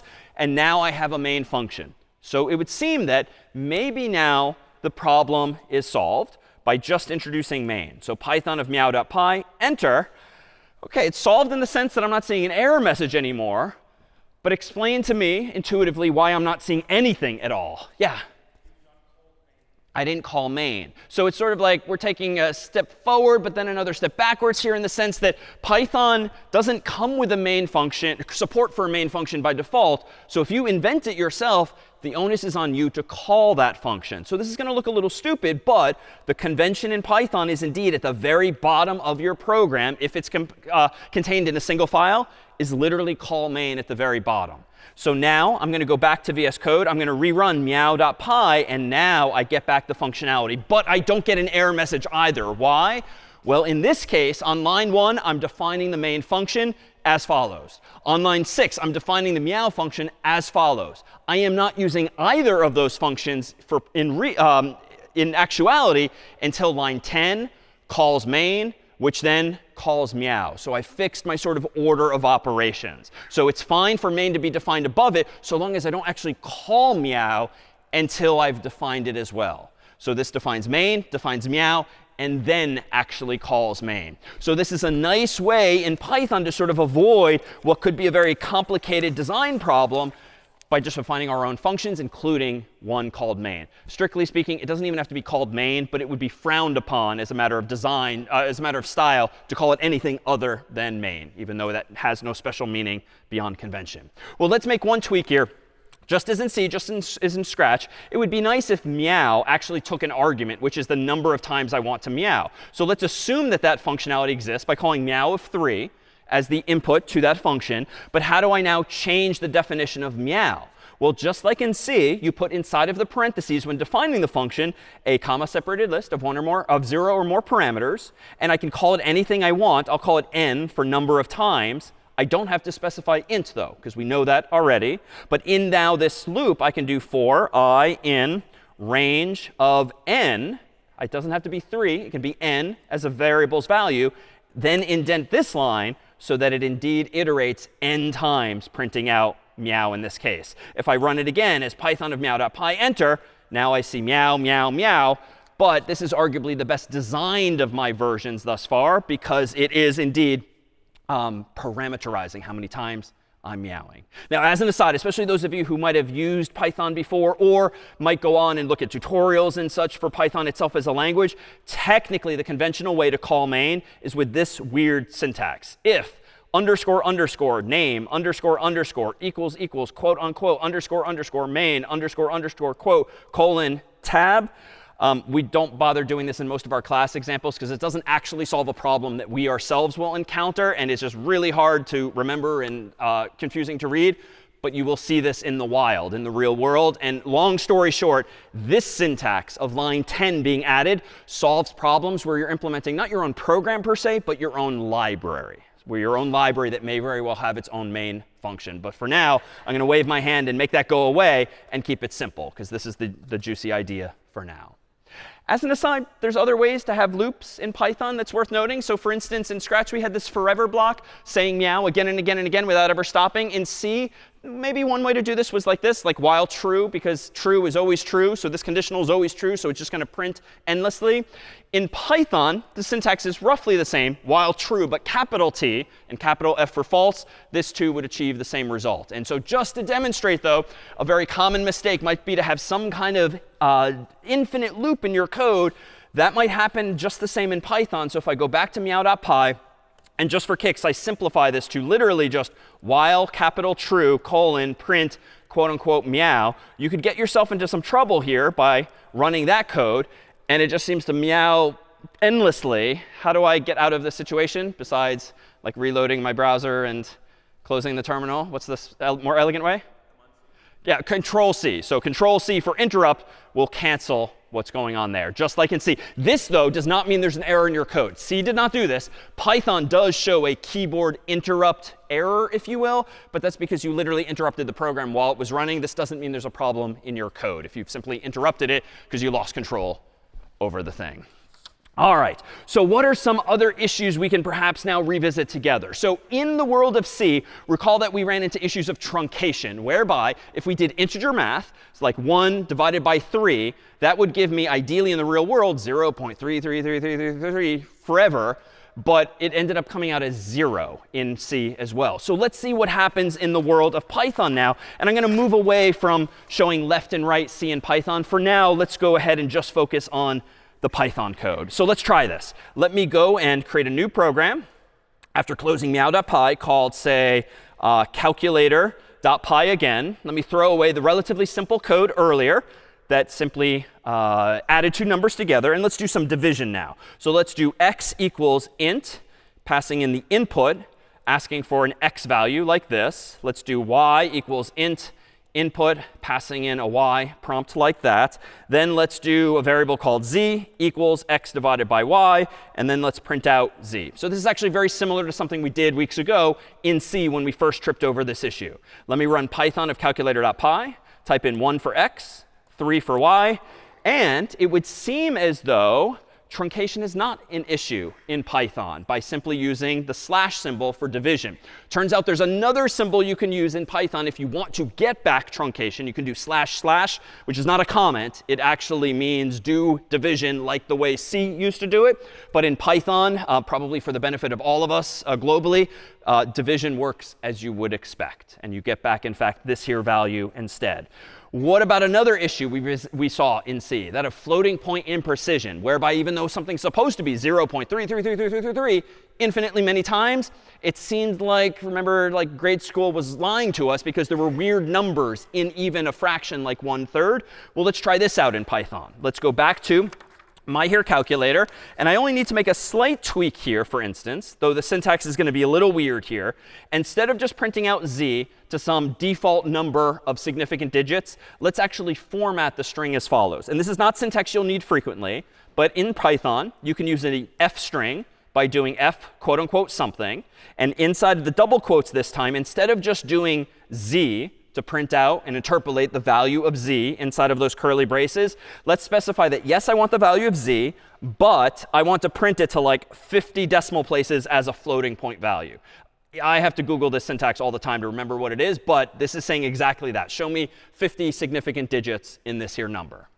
So let's go back to my terminal, Python of calculator.py, enter 1, 3, should get 0.33 repeating forever. But of course we do not. So unfortunately, Python does not solve all of our problems. Floating point imprecision is still an issue. Does that mean you shouldn't use it for scientific computing, for financial computing, and the like? No. There are libraries that you can use, third-party code that sort of addresses this kind of concern. But you still need to be mindful of the fact that these problems still exist. And either you or someone else still needs to handle something like this. What about something like integer overflow? Well, wonderfully in Python, integer overflow is not a thing. Recall that in Python, in C, if you use an int of 32 bits, it's eventually going to overflow and go negative or go back to 0 once you count beyond like 2 billion or 4 billion, depending on if you're doing negatives or not.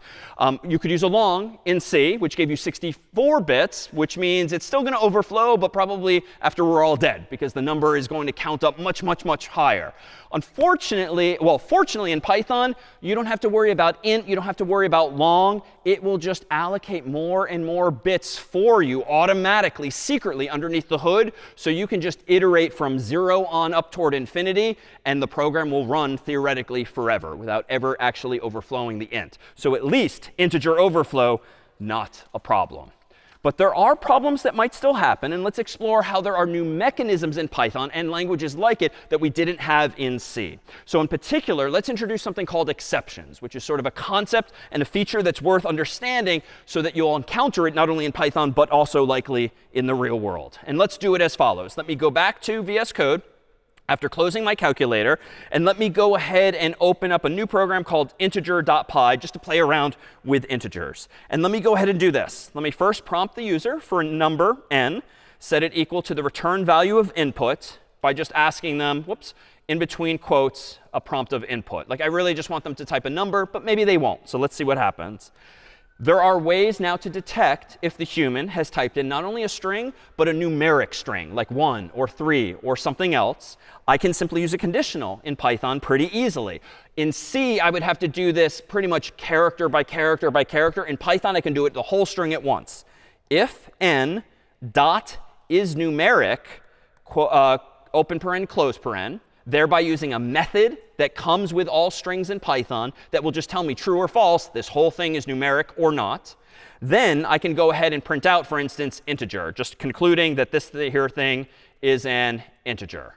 Else, if it is not all numeric, I'm going to go ahead and print out not integer, quote unquote. Let's try this out. Let me run Python of integer.py. I'll type in 1. That's an integer. Let's run it again. Type in 3. That's an integer. Let's run it again. Type in cat. That is not an integer. So it seems to work at a glance.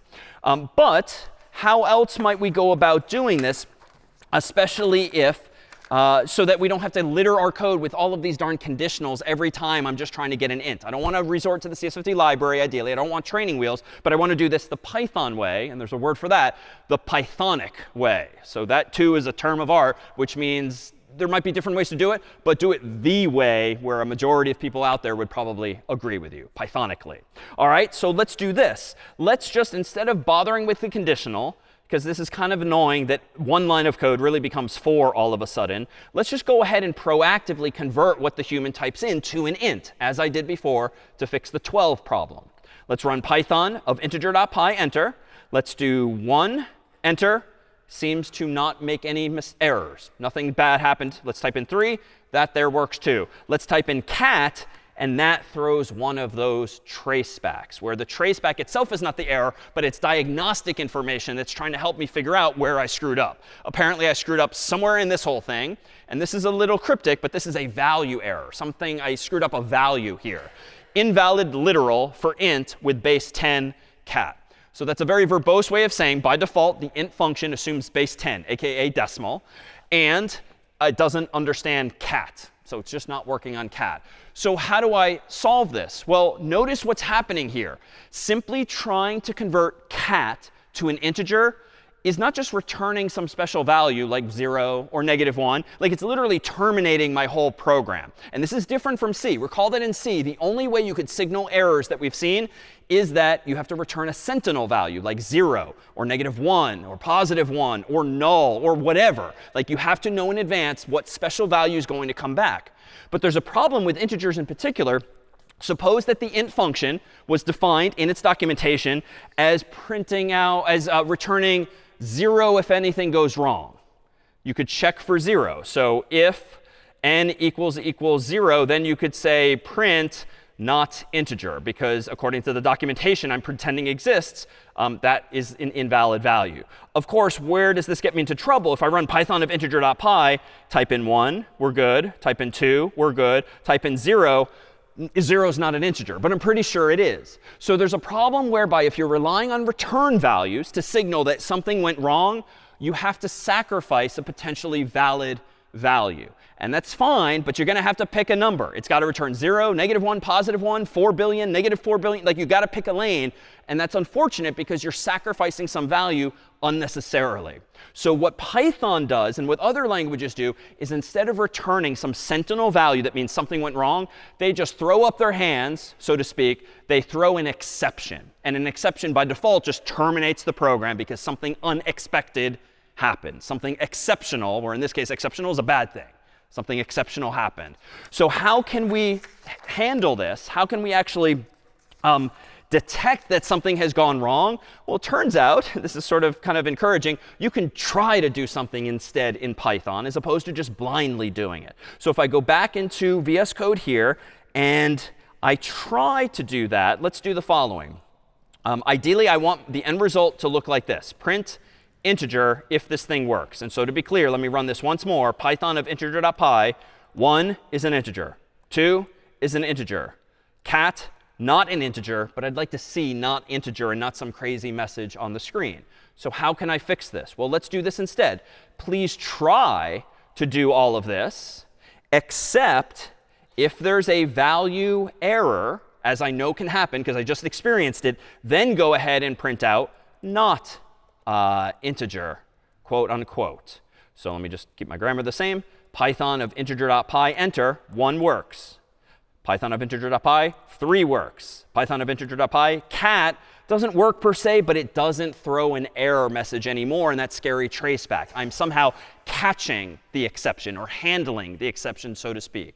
Now, as an aside, the slightly better way to do this would also be as follows. Generally speaking, it's considered a bit lazy and bad design to put more lines of code in a try statement than you strictly need. Because imagine a program has like 30 lines of code. Maybe it's your whole pset problem. And you know you're occasionally getting those traceback errors on the screen. You know, sort of a bad student, for instance, would just put everything in the try block and like literally just try to do your homework. And if there's an exception, then you just catch it at the very bottom. Like that's frowned upon because it's just bad design. When you're trying to do something, you should really only wrap the 1 or more lines that will actually raise an exception inside of it. So technically, print is not going to fail. Like you can't screw up print when you're just printing out quote unquote integer.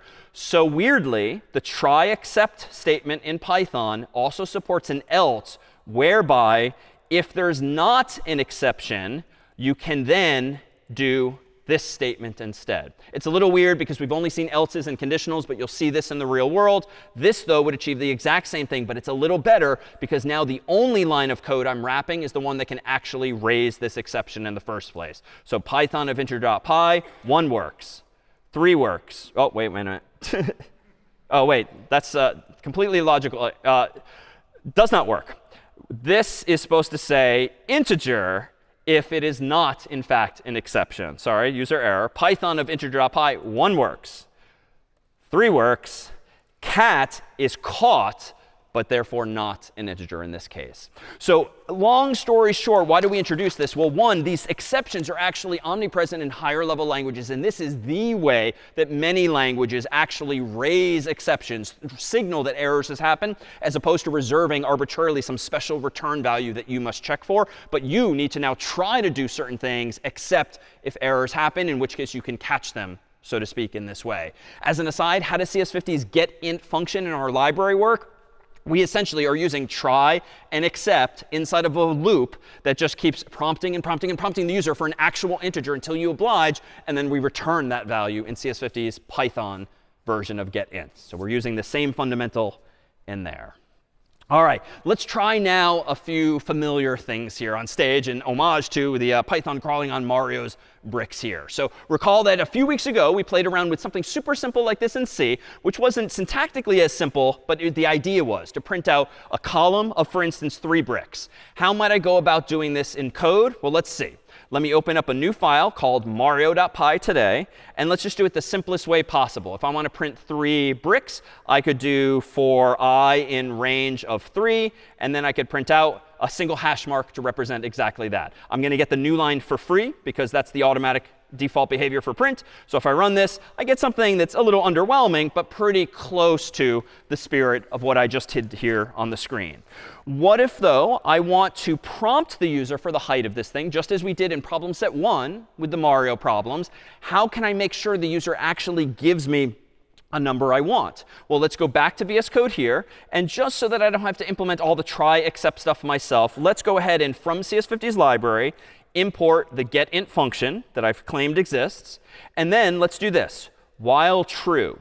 It turns out, in Python especially, it's actually pretty common to deliberately induce infinite loops, if only because Python does not have do-while loops. Recall that do-while loops in C were super useful because they guarantee that you do something while a condition is still true. And that allowed us to get user input at least once, and maybe again and again and again and again. Python does not have a do-while, but you can implement the idea of it by just saying, start an infinite loop that I'm going to plan to break out of when I am ready. And I could do something like this. N equals getInt, prompting the user for height here as a prompt. Then, if n is what I want it to be, a value greater than 0, as in problem set 1, go ahead and break out of this loop. So even though I don't have a do while, I can certainly deliberately get myself into an infinite loop and break out of it when I'm logically ready to do so. And now here I can do for I in range of n, which is just going to iterate from 0 on up to that value, and then print out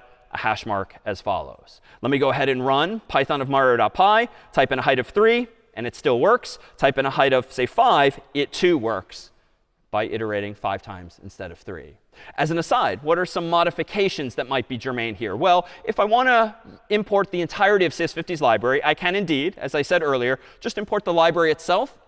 But notice what happens now. Python of Mario.py, enter a traceback, specifically a name error, get int is not defined. This is because Python actually solves a problem that C does not. In C, we didn't actually encounter this because our programs haven't been too big. But in C, if you include this library and this one and this one and this one, you will get into trouble if 2 people out there have named a function the same thing. If they've typedef something the same thing. There's no notion of scope when it comes to importing libraries in C. You will get name collisions. And the solution is just don't do that. Don't use that library that conflicts with one you're using. The humans realized eventually this is probably not the best design. So they introduced the notion of namespacing, whereby you can scope certain symbols to specific files, in effect. And so there is a solution to this. If you import the entirety of CS50, that's fine. But you have to say that you want the function called getInt that's inside of the CS50 library. So if I do cs50.getInt and rerun this, now I no longer see that error, and I'm on my way again with the code. And this just allows me to keep all of my get_something functions scoped to the CS50 symbol, as opposed to importing them all into like the top level namespace, where they're just essentially global instead. All right, questions about this? The new ideas here really being now infinitely looping deliberately until you're ready to break out. Seeing none. All right, how about this? So we had these 4 like coins, question marks in the sky here, different in that they were horizontal instead of vertical. How might we implement this in code instead? Well, let's go back to Mario.py. Let's delete the vertical version we just did. And there's a bunch of ways I can do this, but let's do it in a way that lets us play around with some new features of Python as well. For I in range of, let's say, 4, though I could use a variable if I want, print out, quote unquote, question mark. And let's try this. Python of Mario.py, enter. This is, of course, buggy because they're coming out vertical instead of horizontal. So what's the fix there intuitively? What do I, yeah. Yeah, so add end equals quote unquote to turn off the new line by default. That's close now. So if I run Mario.py again, I get 4 horizontally, but I don't get the prompt on the new line. So I think I just need 1 extra print at the end, which does give me a default new line. So if I now run this one more time, there we go. Now we're back in business. So pretty straightforward, pretty much the same as in C, albeit with Python's more succinct syntax. But this is kind of cool. What you could alternatively do in Python, which we've not seen before, if you want to print something 4 times or some number of times, you can literally say, print out a question mark 4 times. So multiplication is now used in the way that plus kind of is for concatenation, but this does something again and again. Python of Mario.py, and that too now works. Doesn't really save us a huge amount of time, but it's kind of cool now that you can like do these one-liners, so to speak, that achieve a lot more functionality as well. What about this final example we had from the world of Mario Underground, which was like a 3x3 grid? How could I do this in Python instead? Well, let's go back here and delete the version of code I had there. Just like in C, we can have nested loops. So I could do something like for I in range of 3, and then maybe for j in range of 3, using different variables deliberately here. Let me go ahead and print out a hash mark with no line ending until we're at the end of that row, at which point I do want a line ending, the new line character there. So if I run Python of Mario.py, I get a 3x3 grid, which roughly resembles what this thing here looks like. Now, you don't strictly need all of that because we can combine these ideas for better or for worse. If I go back to my code here, well, if I want to just print out 3 things, I could just do, let's see, print quote unquote hash mark times 3 and allow me to have a new line there. And if I run this version, which is a little tighter, I get the same exact thing too. So where is the line? Like, which way do you do it? Whatever is most comfortable to you. And in fact, when I said earlier that I was doing kind of flexing when I implemented dictionary.py using the fewest lines of code possible, that was just because I really wanted to distill it into the essence of the minimal number of lines of code. But I could absolutely have used some loops in dictionary.py. I could have used a little more verboseness. But as we're seeing here, it's not strictly necessary. Python has even more syntactic sugar, if you will, that lets you achieve more stuff more succinctly. All right. How about now some more on lists and dictionaries just to dovetail with what we did last week. We'll touch on some final features too when it comes to command line arguments and using exit commands. And then we'll end with a couple of fun examples that kind of ties this all together. So in Python, we indeed have lists, which are like arrays, but they dynamically resize themselves. So they're effectively linked lists that you don't need to manage yourself. It turns out the documentation for those are at this URL here, but that's discoverable via docs.python.org itself. In particular, there's functions you can use on lists like len, L-E-N for short, which gives you the length of a list. In C, it was up to you to keep track of the length of an array. In Python, like in Java, like in JavaScript, if you're familiar, you can just ask the list how long it is at any moment in time. So that's going to make our lives a little easier as well. In particular, here's some documentation for that length function. And let me take it out for a spin by recreating some of our prior examples in code. Let me go back to VS Code here. And let me go ahead and create a program called scores.py, which just like our example in week 2, sort of iterates over quiz scores or homework scores or however you want to think about scores.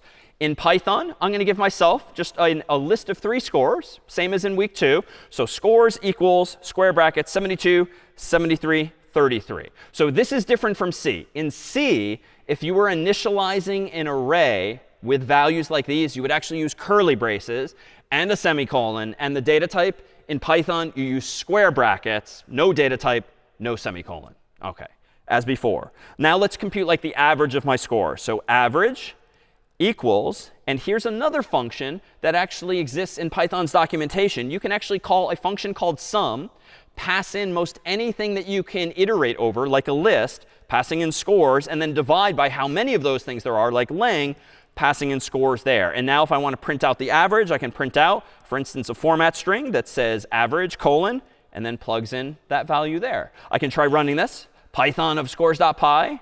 And there's my average, as we've seen before weeks ago, 59.33333, with a little bit of imprecision thrown in for good measure, as before. But what's nice is that, notice, sum just comes with the language. Length just comes with the language. You don't need some annoying for loop or a while loop just to figure out the average of these values by doing all of that math yourself. So that seems to be nice at a glance. What else can we do with these here scores? Well, let me propose that we could get them one at a time from the user instead of hard coding them. So let me do this. Let me go ahead and from CS50's library import getInt, just so I don't throw any of those exceptions by typing in cat or dog or anything not an integer. Let's give myself an empty list by just using 2 square brackets like that. And now let's go ahead and put things in that list as follows. For I in range of 3, if I want to prompt the user still for 3, scores for the sake of discussion, let's prompt the user for a score, putting it in a variable called score, setting it equal to the getInt function, prompting them for their first score. But then let's put that score in the list. In C, this was a pain in the neck. In C, this was like what you had to do in problem set 5 and build the darn linked list yourself by iterating over the chains and appending it to the end or to the beginning or something like that. In Python, if you want to append a value to an existing list, you do whatever that list is called, scores in this case. You use a method that comes with it called append, and you append that score. And voila, like Python takes care of it for you, putting it at the end of the list. Now, outside of that loop, let me calculate the average just as before, the sum of those scores divided by the length of those scores. Then let's go ahead and print out an f string that says average colon, and then interpolates the value of that variable. Now, if I didn't screw up, let's try this again. Python of scores.py, 72, 73, 33, which are now, per that for loop, being added to the list. And then the logic is exactly the same. So way easier than it would have been in C to navigate or manage all of that stuff for me. There's another way to see this, syntactic sugar, if you will. If you don't like this syntax, whereby you are adding to the scores variable a new score, by appending it using the built-in append function or method that comes with any list in Python, you can also do this. You can set scores equal to the existing scores list plus another mini list containing just that score. Or I can condense this a little further and say plus equals score. So it turns out plus is overloaded in Python in the sense that it's not a concatenation per se like for strings, but it's append. You can append more and more things to a list by concatenating two lists together in this way. So again, achieves the exact same thing, but maybe you prefer this syntax, if only because it's a little more concise. But in short, like, lists are wonderfully useful in this way. Questions then on this here feature as well? We're essentially just like solving past problems more easily is the theme, hopefully. OK, how about one other problem when we implemented like a phone book back in week 3? Let me go ahead and do this. In VS Code, let me clear my terminal and close out scores.py. And let me go ahead and create a new program called phonebook.py. And in this, let's write a program that just iterates over some names looking for one that I want. So maybe I have an array, a list called names, set it equal to 3 of us, as in week 3. So Yulia and David and maybe John Harvard, like this, all 3 strings. Then let's go ahead and prompt the user for a specific name using Python's input function or our getString method function, prompting them for a specific name. And now let's do this old school with a for loop for each name in names. And I'm just keeping it short, n for names, n for each name. If the name I'm looking for equals the current name that I'm iterating over, then print out found, as we did weeks ago, and then break out of this loop because I'm done. And let's see what happens here.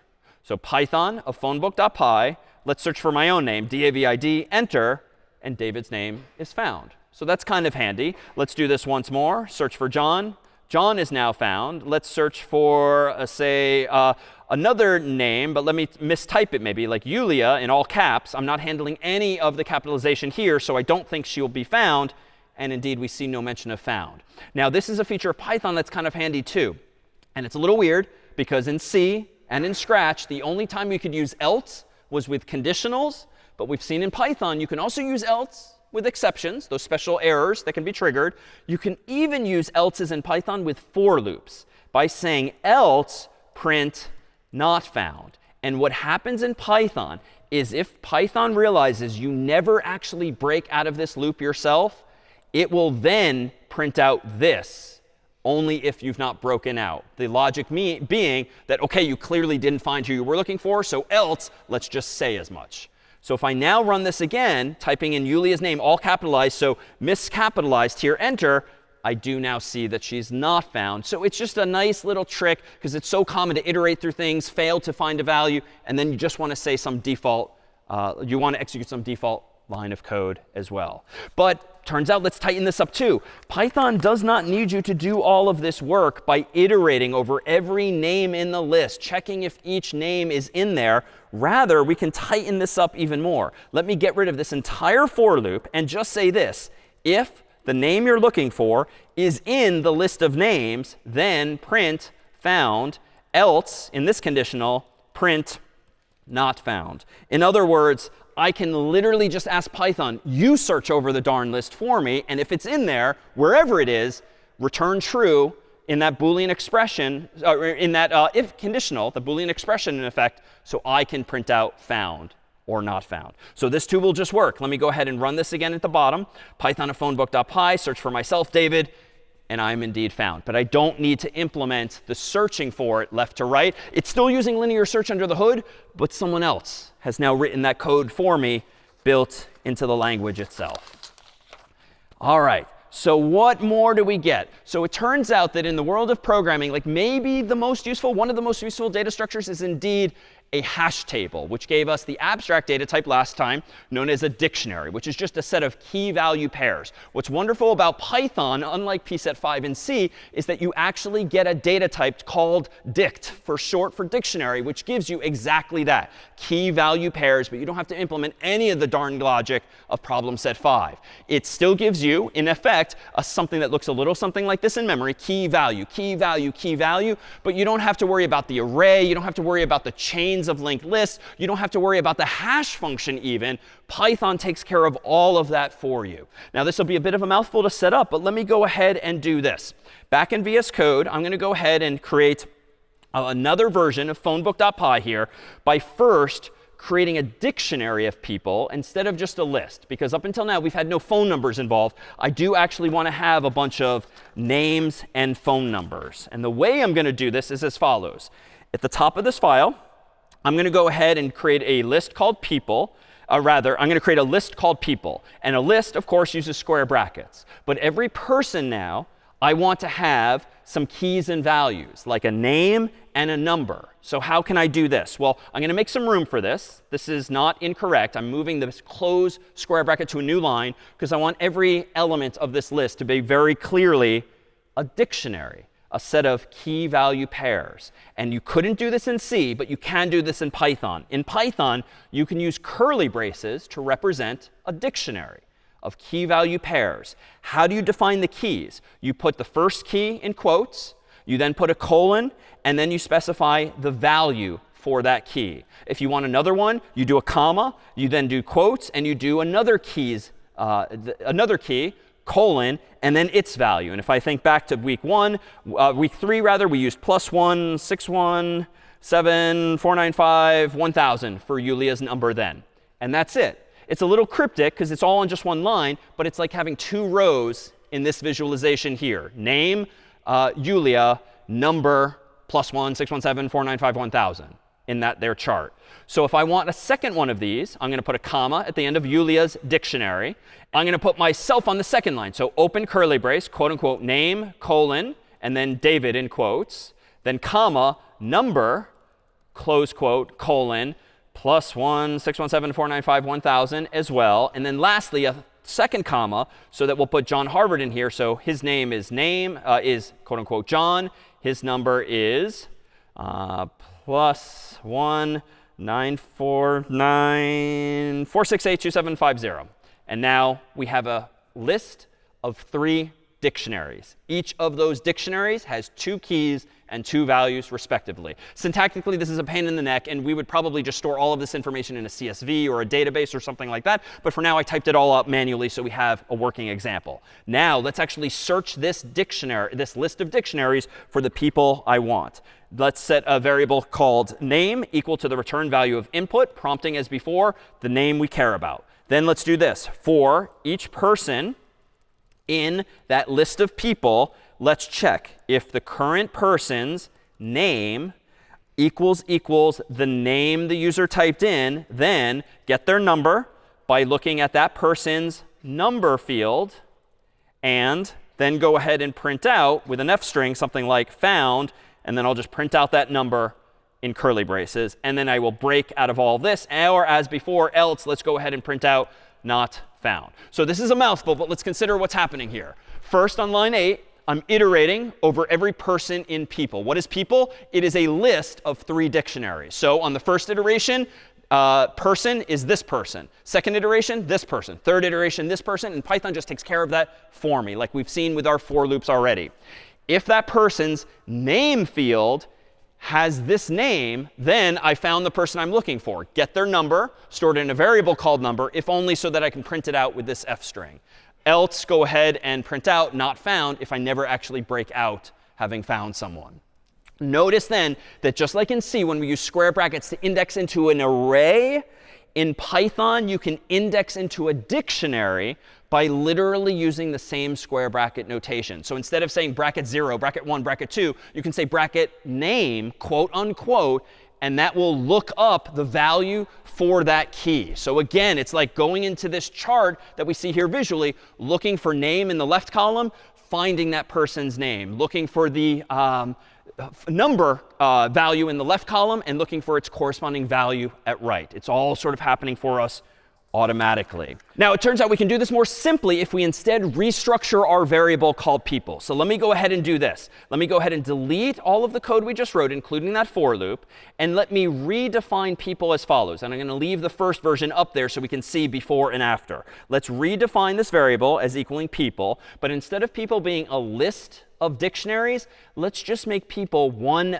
big dictionary whereby it has two columns, key and value, but where the key this time is going to be the person's name and the value is going to be their number. This is super useful in this case because I only have keys and values, names and numbers. This will not work if I also want to keep track of their email address, their student ID, and multiple values as well. In this case, it suffices to keep track of names and numbers, if only so that I can remove some of this redundancy of saying name, name, name, number, number, number. Let's do it as follows. So people equals, open curly brace, close curly brace, and let's add a key of Yulia, whose number is exactly this one here. I'll copy paste to save time. Let's add another key whose name is David, whose value happens to be the same number. Let's add a third key whose value is John, and set that equal to this number, so that now at the end of these lines of code, we have Julia as a key, David as a key, John as a key, and their numbers respectively as values, effectively implementing this chart for everyone instead of one of these charts for each person. So if I go back to VS Code, let's get rid of the old, more verbose version. Let's go back here, and instead of using any kind of loop now, because there's no list involved, let's just do this. Prompt the user using the input function for the name whose number they want. Then let's just say, if the name you're looking for is in that people dictionary, well, great. Go ahead and print out a format string that says that person's number is whatever is in the people dictionary at that name's location. Else, let's go ahead and print out, for instance, not found. So the only weird thing here, I dare say, is this. If name and people works just like searching a list, but you can search a dictionary by key. And if you find a key like Yulia or David or John, it's going to allow you to use people as well, index into that chart at the name location with the appropriate row, and that's going to give us implicitly that person's number. Because even though we don't mention name, we don't mention number, this is what a dictionary is, a collection of key value pairs. And the key can be any string you want, and the value can be anything you want as well. So that was a lot. But you'll see then in the real world, these dictionaries, or really these hash tables underneath the hood, are so useful because you can constantly associate one thing with another. Questions on any of this to date? OK, a few final examples. I feel like it's a tough crowd because we're teaching an entire language in a week. But we're almost at the finish line here. And then everything else is going to be icing on the cake. How do we go about implementing now in Python some of the features we eventually introduced in C? Namely things like command line arguments, which we've not used thus far in Python. I've gotten all of my input using getInt, getString, and Python's own input function. But I've never typed any words after the prompt when running Python and the name of a file. Well, how can I go about doing this in Python? Well, let me open up my terminal window here. Let's open up a program like greet.py, reminiscent of week 2's greet.c program. And let's do this. From a feature of Python called sys, import argv, which is very different from C, but the same idea at the end of the day.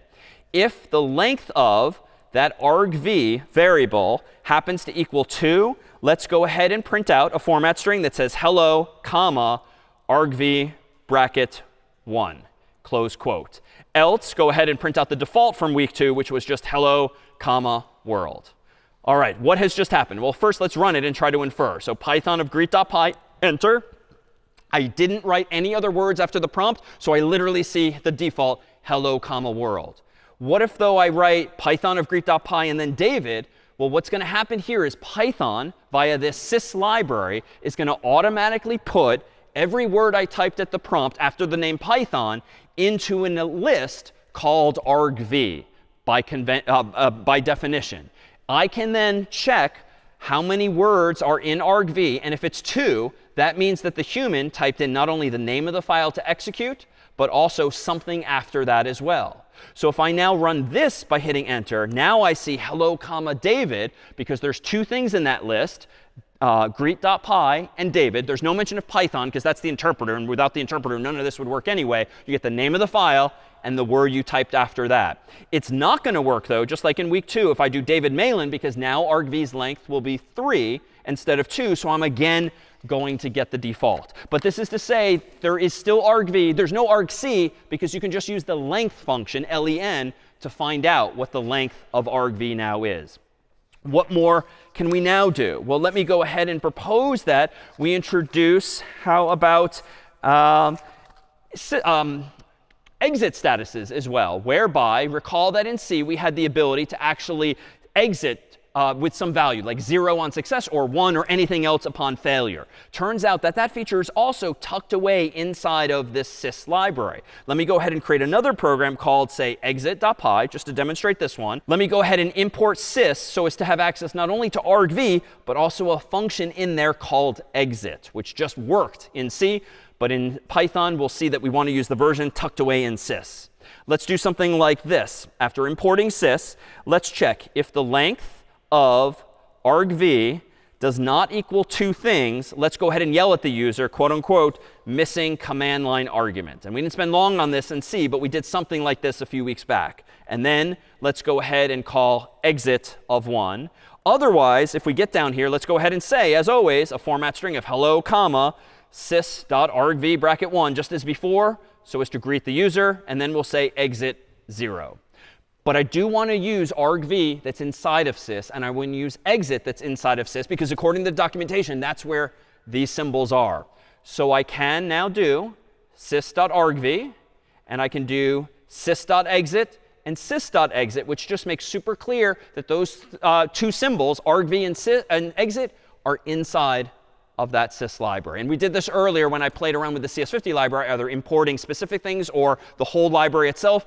The idea here is ultimately the same. So let me run Python of exit.py with no command line argument. So enter, and I indeed get an error message. And this is probably not something you've needed to run since I last did it. But if you do $? after echo, you can quickly see what was the actual secret exit status. If I run this again with my actual name, David, enter, I actually get greeted. And if I do that $? again after echo, I see now the secret exit status. So again, not something we've used often, but by convention, we can still do in Python what we've been doing in C, namely signaling that something was successful or a failure. Let's do one last set of examples that are reminiscent of past ones, and we'll conclude with 2 new ones altogether. Recall that we've had this phone book that previously took input just from a hard-coded list of dictionaries or one dictionary. Let's actually reintroduce the idea of CSV files, comma-separated values, whereby we can actually save this information to disk so that we can add and add and add, and heck, even remove names and numbers eventually. In Python, one of the things that's wonderful is that you have built-in support for CSV files. You don't have to worry about the commas, the quotes, or anything like that. As follows. So let me run code of phonebook.py to reopen that same file from earlier. But let's delete everything therein. And let me now do this. Let me import Python's own CSV library, which is against comma separated values. And we used this briefly for my last phone book a few weeks back. Let's now open a file using the open function that comes with Python, it turns out, opening a file called phonebook.csv in append mode. So we can add to it, as we've done in the past, line by line. Let me then go ahead and ask the user for a name using input. And then let's ask the user for a number using input. And then let's actually put that name and number into the file. How can I do this in Python? And again, the goal here is not to absorb exactly how to do this in Python. It's certainly reasonable to look this up, but just to show you how relatively easy it is. I'm going to create a variable called writer, though I could call it anything I want. And I'm going to set that equal to the CSV library's writer function that just comes with it. And I'm going to pass to it the name of that file. This is a feature that says open this file and be ready to write to it hereafter.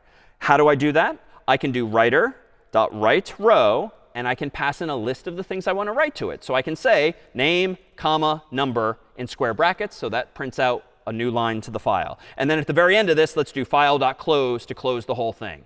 Now let's see what just happened. Let me go ahead and open up phonebook.csv, enter, which is empty initially because nothing's in there. Let me show it at write continually.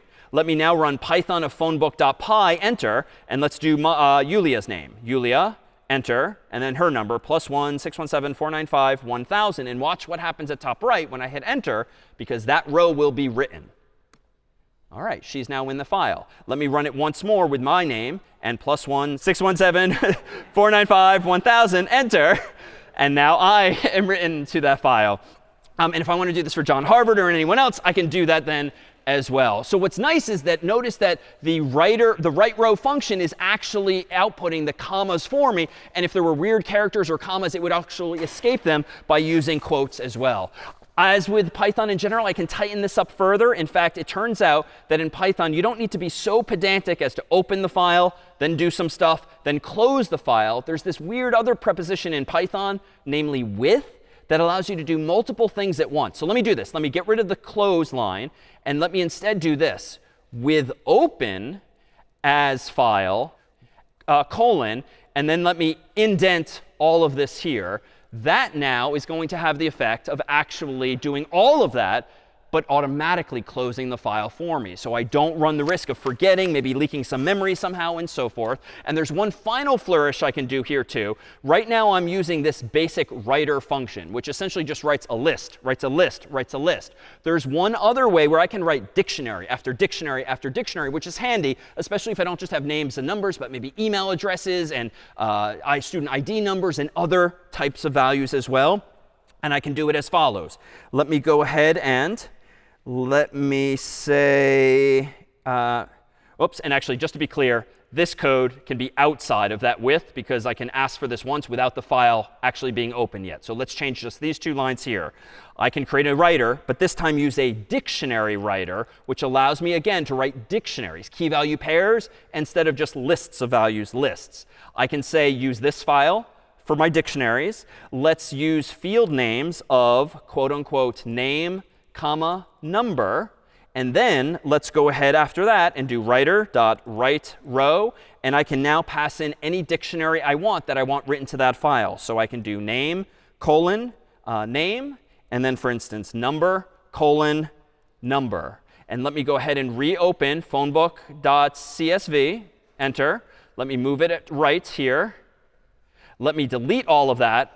And notice what happens this time, more like your real world of using Excel and Google Sheets and Apple numbers. Notice now when I run Python of phonebook.py, enter, and I type in Yulia and +16174951000, enter. Notice that it too works as well. And if I wanted to as well using a dictionary writer, I could additionally tell this writer to include the names of these columns in that file so that when I open it up in Excel or Apple Numbers or Google Sheets, also the data is described in that first row of headers that you're probably familiar with from having just used spreadsheets in the real world. So long story short, this is not to ingrain in you exactly how you read and write CSVs or write in this case, but rather with just a few lines of code, like 6 lines of code, you can do a lot more in Python than you can in C.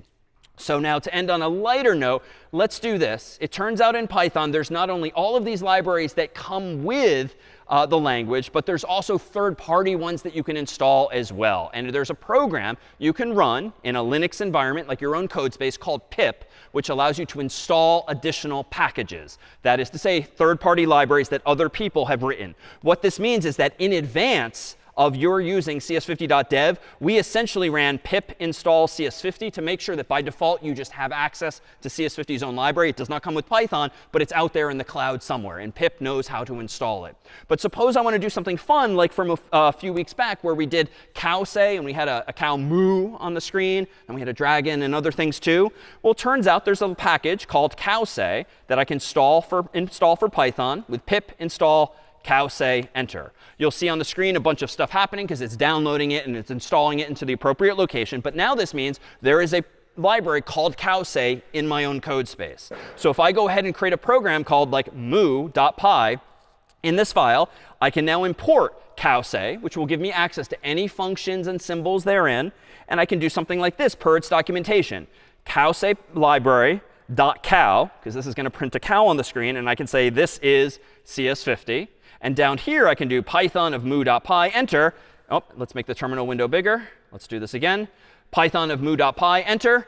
And I get a cow saying this is CS50 in a little speech bubble like that. I can make it more interesting now in code, though, as follows. If I shrink my terminal window and I use something like Python's input function, I can ask the user for their name, like what's your name, as we did way back with Scratch, and then C. And then I can use one of these F strings in here. And instead of saying this in CS50, I can say something like hello, comma, name in curly braces. Then down here, I'll make my terminal window bigger, run python of moo.py, enter. What's my name? David, enter. And now the cow is mooing dynamically based on what I've just actually typed in.